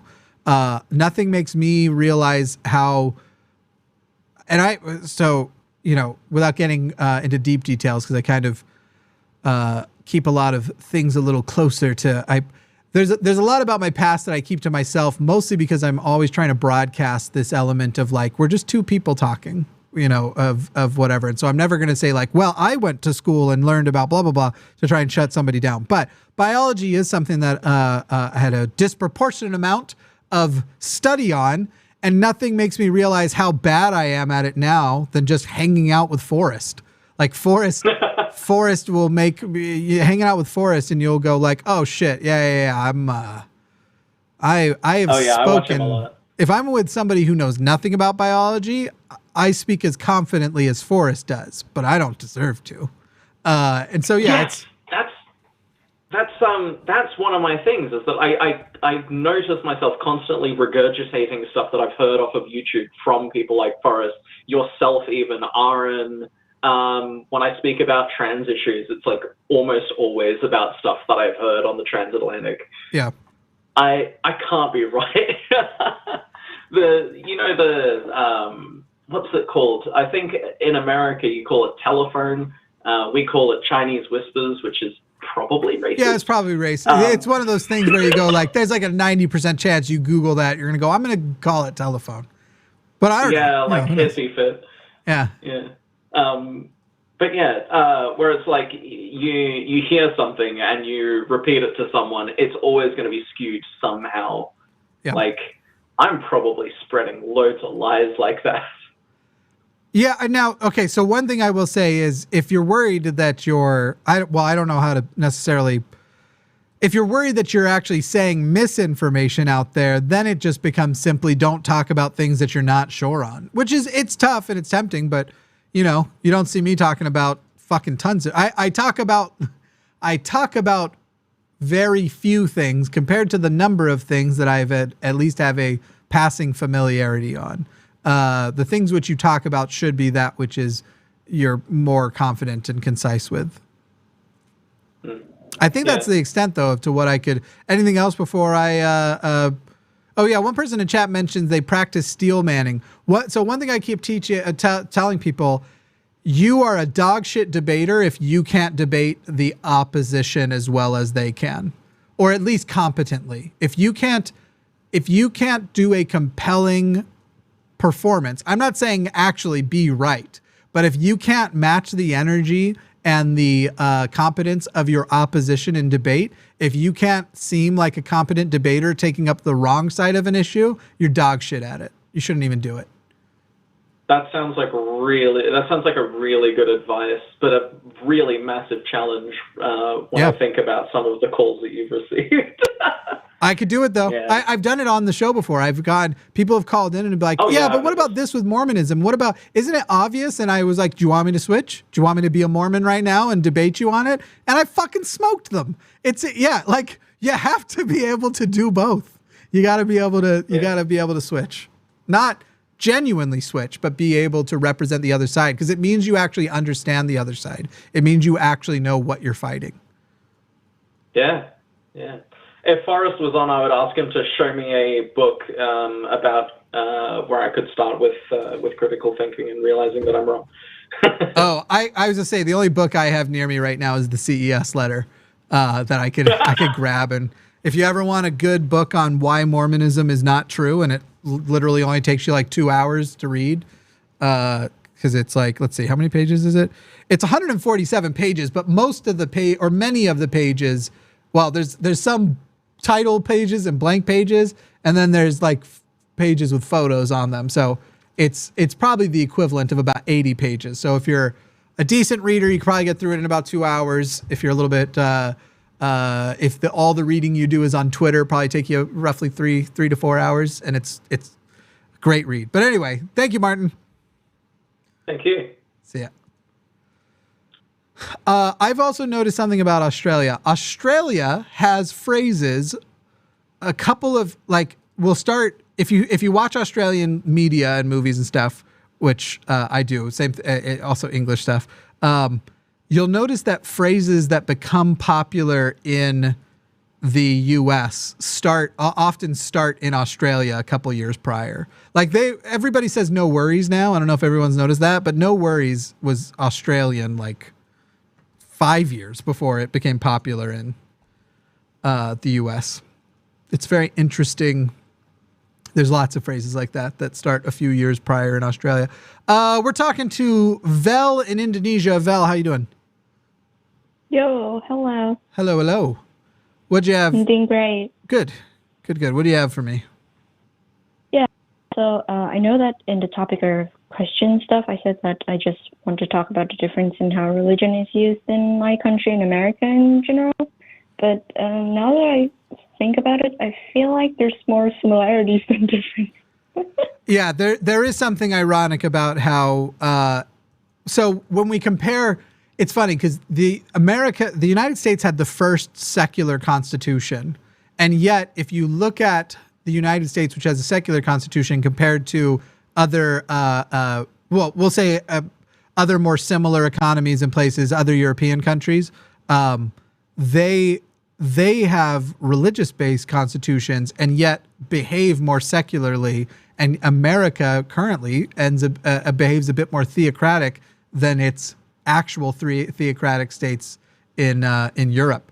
But anyway, so there's probably a lot of similarities. You're calling from Indonesia, so I assume you're talking about the utilization of Islam in the culture, but also in politics in Indonesia. Is that correct? Well, that is indeed correct. But I feel like the irony of the ideology of Indonesia, in my opinion, obviously, I'm not speaking for the entire Indonesian country, but I feel like the irony is that there's a lot of religious freedom, and I feel like we respect one religion, no matter what it is, though there is a bit of majority and minority, differences in that. But I feel like the irony is that there's so much freedom for religion, but there's no legal freedom of identifying yourself as an atheist or as an agnostic. So you're saying basically you have the ability to be sort of live defiant of core Islam values, but you don't have the freedom to identify yourself as living free of those values. Exactly, because even in our ID cards, we have to mention what religion we're in, which is quite bizarre to me because I'm currently studying abroad, and I showed my ID cards to all of my other peers from other countries, and they were quite surprised that there's like a religion section in an ID card. If it makes you feel any better, there are other countries that, again, like should be more on the non-religious model. So you say something like Germany, which has a large secular population and behaves secularly, and yet in Germany, you still designate which church gets basically they collect tithings and distribute them to the churches through the tax system. You actually basically say, send this portion of my taxes to this church. So yeah, there is some weird shit like that goes on. Yeah, and I think one thing that I would like to mention specifically is in the law, I guess like in Indonesian law, surprisingly, like when I watch American media, especially in like, a women body autonomy or the RAPE type of, cases and stuff, there's a lot of people that sort of argue in a sense of, oh, it's the women's fault, or, it's because the way they're dressed, or all of that conservative stuff.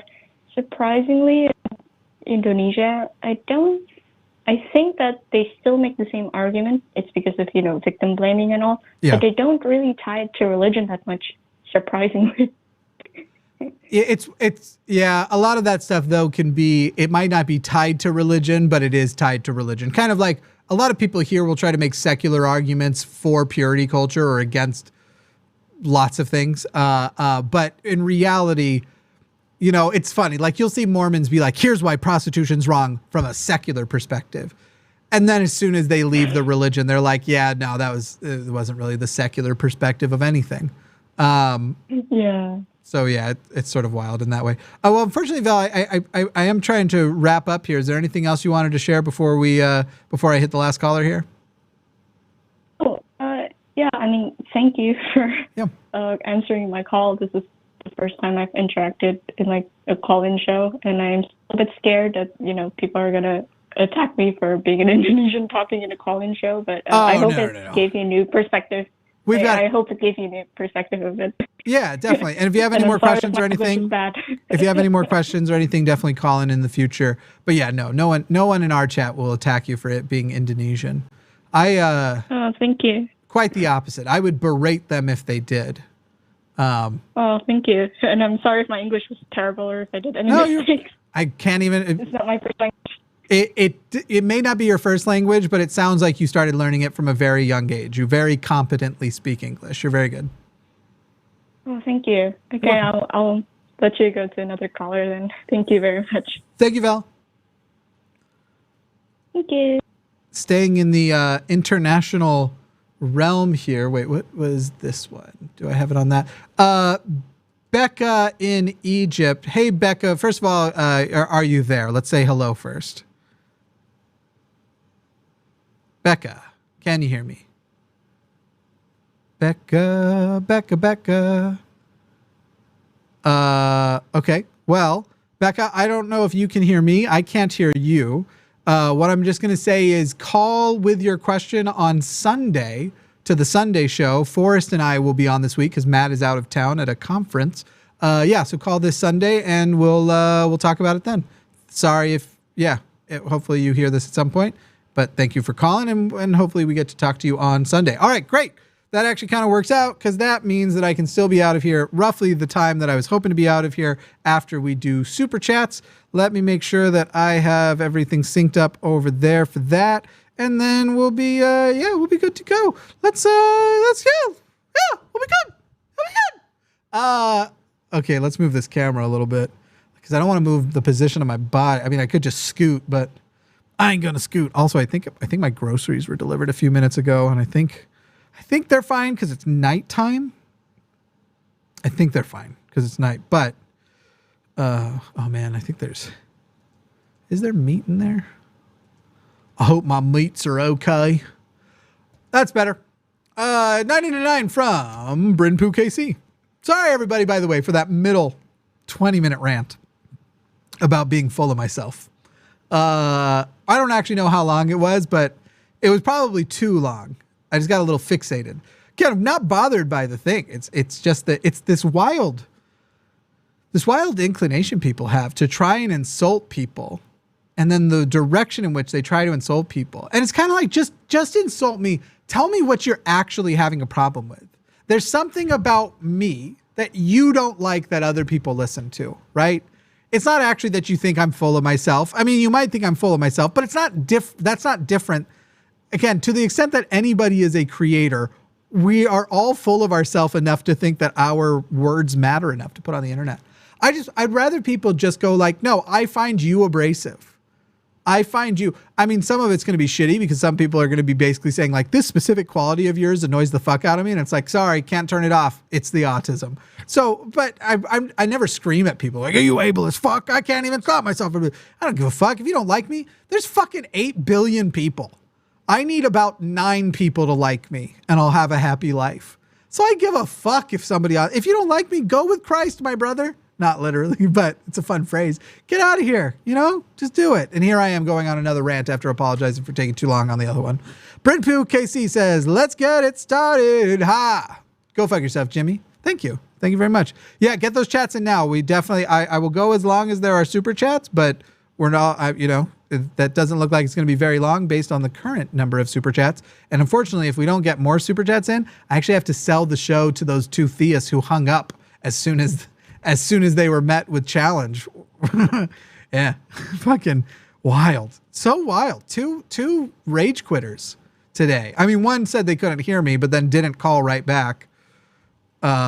Just after the challenge of like, okay, defend that. Go ahead, let's do it. Let's do a deductive argument. Speeve Golden Calf says, I don't know if it's a Mormon song, but he leadeth me, O blessed Thote, has some good potential for parody. I don't remember that song, so I don't think so. But I don't think it's a Mormon song. Or maybe it is. I don't know if it's a Mormon song. But I don't know. It sounds like the kind of thing they say. Hank says, that unapology alone is worth the $5. Love you. Go goats some watermelon. Goats? I don't know what it means to goats something. Thank you. Yes, for those who weren't here at the beginning, I apologized for my behavior on an AI-related call last week. Sentient Tree says, you ever get a whiff of, like, not a whiff, but a flavor flash in your mouth where you just, suddenly I was thinking, talking about me being full of myself, I just got a flavor flash in my mouth of, like, a memory of what my spaghetti and meatballs taste like, and was like, oh God, I need to make that.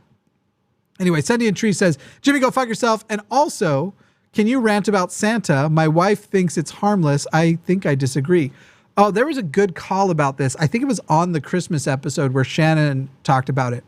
I don't believe it is a good thing, and it is debatably a bad thing to lie to children about when you pop into the world. Even at a very young age, you do start testing the world around you. And so, you cry to get certain reaction, to get certain responses, to be fed or whatever else. And the older you get, the more your brain's developing and going, I'm figuring out the world I live in. And it's a lifelong thing. I even just think about my perception of the world 8 years ago when I was 25. And I'm like, that kid was a fucking idiot. And I'm sure I'm going to feel that way about 33, 8 years from now. I don't think it is a good thing to teach to one, lie. 2, I don't think it's necessary. I think you can play Santa. I think you can do Santa the game. I don't think if you play Lord of the Rings, you have to pretend that you're Lord of the Rings people, that you have to tell them that Sauron is real, who kind of looks like Santa. So yeah, I don't know. Saruman kind of looks like Santa, not Sauron. I don't know. It just to me doesn't seem useful, and it is debatably, it sets children back in their development in both, one, evaluating what is and isn't real, on the basis of I just found out magic isn't true eventually, or this type of magic isn't, but religions still offer me some magic. I come down on the side of you shouldn't tell your kids that Santa's real, but you can play Santa. You can have Santa the game and make it clear that it's a fantasy. You can even let them dress up as Santa and hand out presents. I feel like that's way more wholesome, by the way. Okay, who's going to be Santa now? Okay, Lori is Santa right now. Lori, take your bag of gifts and give one to everybody. Fucking awesome. I just nailed parenting and I have 0 kids. Clearly I know what I'm talking about, and everyone should parent the way I think they should. Booyah! Speaking of some Dunning-Kruger in effect, that's a joke, everybody. Calm the fuck down.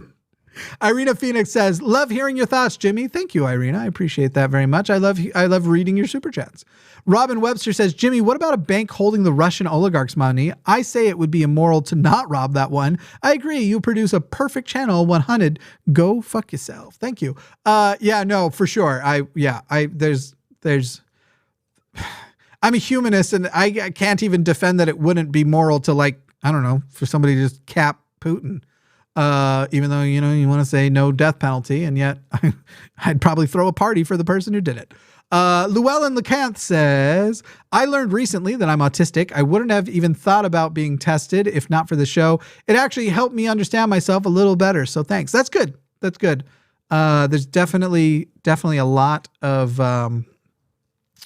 I feel like to begin to understand yourself is a real gift. Kathleen Moncrief says, hi, Jimmy. Go fill yourself with yourself. Kathleen, all I want to know is, am I your favorite person for the way I pronounce Moncrief? Diane Epshaw says, so can we get Sublaticon? Just asking. About a year from now should be the first LineCon, if that helps, if everything works out. But also, I thought about some stuff this last week, and I might have some cheeky other things in the mix coming up as well for people who maybe can't so successfully go to conventions. We've got only about 4 more now. Faye, $20. Thank you so much. Cause I want to say, Jimmy, say, go fuck yourself, Jimmy. I, for one, enjoy your rants. Do. I paid for more letters, so please fill in with your favorite lyric/poem. Favorite lyrics. A long-ass fucking time ago in a town called Kickapoo, there lived a humble family, religious through and through, but yea, there was a black sheep, and he knew what just to do. His name was young JB, and he refused to step in line. A vision heated sea of fucking rocking all the time. He wrote a tasty jam, and all the planets did align. Oh, the dragon's balls were blazing as I stepped into its cave, and I sliced his fucking cockles with a long and shiny blade. 'Twas I who fucked the dragon, fuck a lie, sing fuck-a-loo, and if you try to fuck with me, then I shall fuck you too. There you go. That's probably way more characters than you had asked for. Martin says, YouTube won't let me send a super chat, so read my next message. Oh, well, that's... What? Wait, first of all, you sent a super chat to say that. But how finding that message is going to... Let me see if I can find it. YouTube won't let me send a super chat, so read my next message. And I'm trying to send a super chat, but it's censoring me. It's used to describe something mediocre. Boy, I'm looking at everything. That's totally the thing, my bad. I assume you just tried to tell me to go fuck myself, because I'm looking at every message you sent during the show, and I don't see anything that seems like it should be the one. Von Tier says, it was a long and winding road to finding... I thought you were about to... For some reason, I thought you were also going to quote the same song. It was a long and winding road to finding the catharsis that is the line, but I'm glad this thing exists. Go, Jimmy. You're Jimmy. Wow. We're just making my name a verb for go fuck yourself. And then Danger Aware Organization says, Jimmy, would you consider promoting a secular charity, one that is not affiliated with any religion? Yeah, of course. We actually do charity events. Right now, we're probably going to be focused on, because several of our hosts are associated with charities, as far as like fundraisers and stuff go, we'll probably be keeping it, because it's very limited how many you can do a year that are impactful. If you do them too much, nobody donates anything. But anyway, we do have, Hope, who is joining our Line X team. Obviously, there is Dying Out Loud, which will be a major focus. And then we do things with RFR, with Dr. Daryl Ray as well. But yeah, we're we consider promoting a secular charity as long as their values aligned with ours. Best way is to just email calltheline@gmail.com. There will actually be new email addresses coming soon. Just don't expect a quick reply. If you're the same person who messaged about it earlier, which I think you are, don't expect a swift reply. I have now a producer to help, right? So, maybe 1 to 2 shows a week. I don't have to produce myself. Everything else is still me. It's just me doing the emails and stuff. That said, that's not true. Not everything else is just me. So I'm going to end on this. There is other people here who are extremely helpful. They make my life much easier, and without them, it would complicate things a lot. So, first of all, thank you to our mods and our screeners. Seriously, a bunch. Thank you very much, mods and screeners, for everything you do. Our screener tonight was Paul, Apostate Paul. Thank you, Paul. Thank you, Dylan, and I Got Cookies in chat for keeping everything in line. And also Diane, I see, is in there. Seeing if there's any others before I look away. Thank you, to everybody who volunteers and helps and everything. It's tough because we're not a nonprofit, and so there are other shows that are nonprofits that can take unlimited amount of volunteer time and not feel weird about it. With us, the only thing we generally, if this is my guideline, basically, is if you're going to volunteer, truly, I want this to mean that you would be there anyway. Like, if you're going to screen calls, it means that many shows or whatever a week, you're there anyway, and it adds nothing really for you to screen, 5 to 10 calls over the course of a show. It's not a big deal.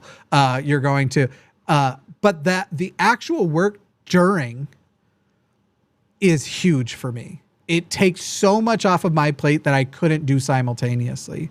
And so I do want to say, like, while we have to very limit what we can accept, people offer all kinds of shit to write music for us, to edit videos for us, all kinds of stuff. And there's not an ethical way to do that as a company that is turning a profit, right? But we have to prioritize the order in which we spend new money. Speaking of, we have the roadmap for the future is huge, and we could use a lot more support on Patreon to be able to get everything done that we want to get done, to have the impact we want to have. I really mean it when I say we're turning a hefty profit, and I turn it all into development. I don't keep shit for myself. I should be saving money, but I don't. We're doing well enough to be able to pay our hosts very fairly, and to be able to keep equipment up to date and everything. But obviously I do have to pay my rent and stuff. But as far as expanding goes, we have so much in mind. We have so much we want to improve. That's probably first on the line, being able to bring on an audio engineer and other relevant expertise. We have so much that we want to expand, but then we have new shows that we want to get into, and we want to start doing local events. We want to be able to do conventions. We want to be able to open a community center, an actual production center, because that will also make it easier to hire other people if everybody's going to handle production at the same place, as opposed to needing to buy a new computer. The one computer to run this show is like $4,000, just so you know. It's a ridiculous expense that's hard to keep up with. And so if all the computers broke at the same time, luckily I know we could turn toward our audience and say, oh my God, I don't know how this happened, a lightning strike or whatever, but we really need help. And I know people would help us out in that scenario. But were that not the case, it would take us a long time to be able to get back up and running if everything broke. Anyway, we have so many goals. We have so much stuff, and it all is made possible by you. And if you are capable and you want to help out, please consider becoming a patron, patreon.com/calltheline. That form of income is most reliably consistent, where YouTube can ebb and flow. And right now we've got, like, I think 350 to 400 over there. Realistically, this isn't a joke. I have a roadmap of how I would like the next 2 years to go. And we're talking massive expansion into more political areas, more education areas, broader audience appeal, better marketing and everything. And it's huge. This plan is huge. Realistically, that plan will slow down unless we get more support. And I would say that it will go faster if we get a lot of support. And so right now it's kind of like, if we were to get Patreon up to roughly 1,000 to maybe 1,500 patrons, we'd be able to do everything on roughly the same timeline. Probably.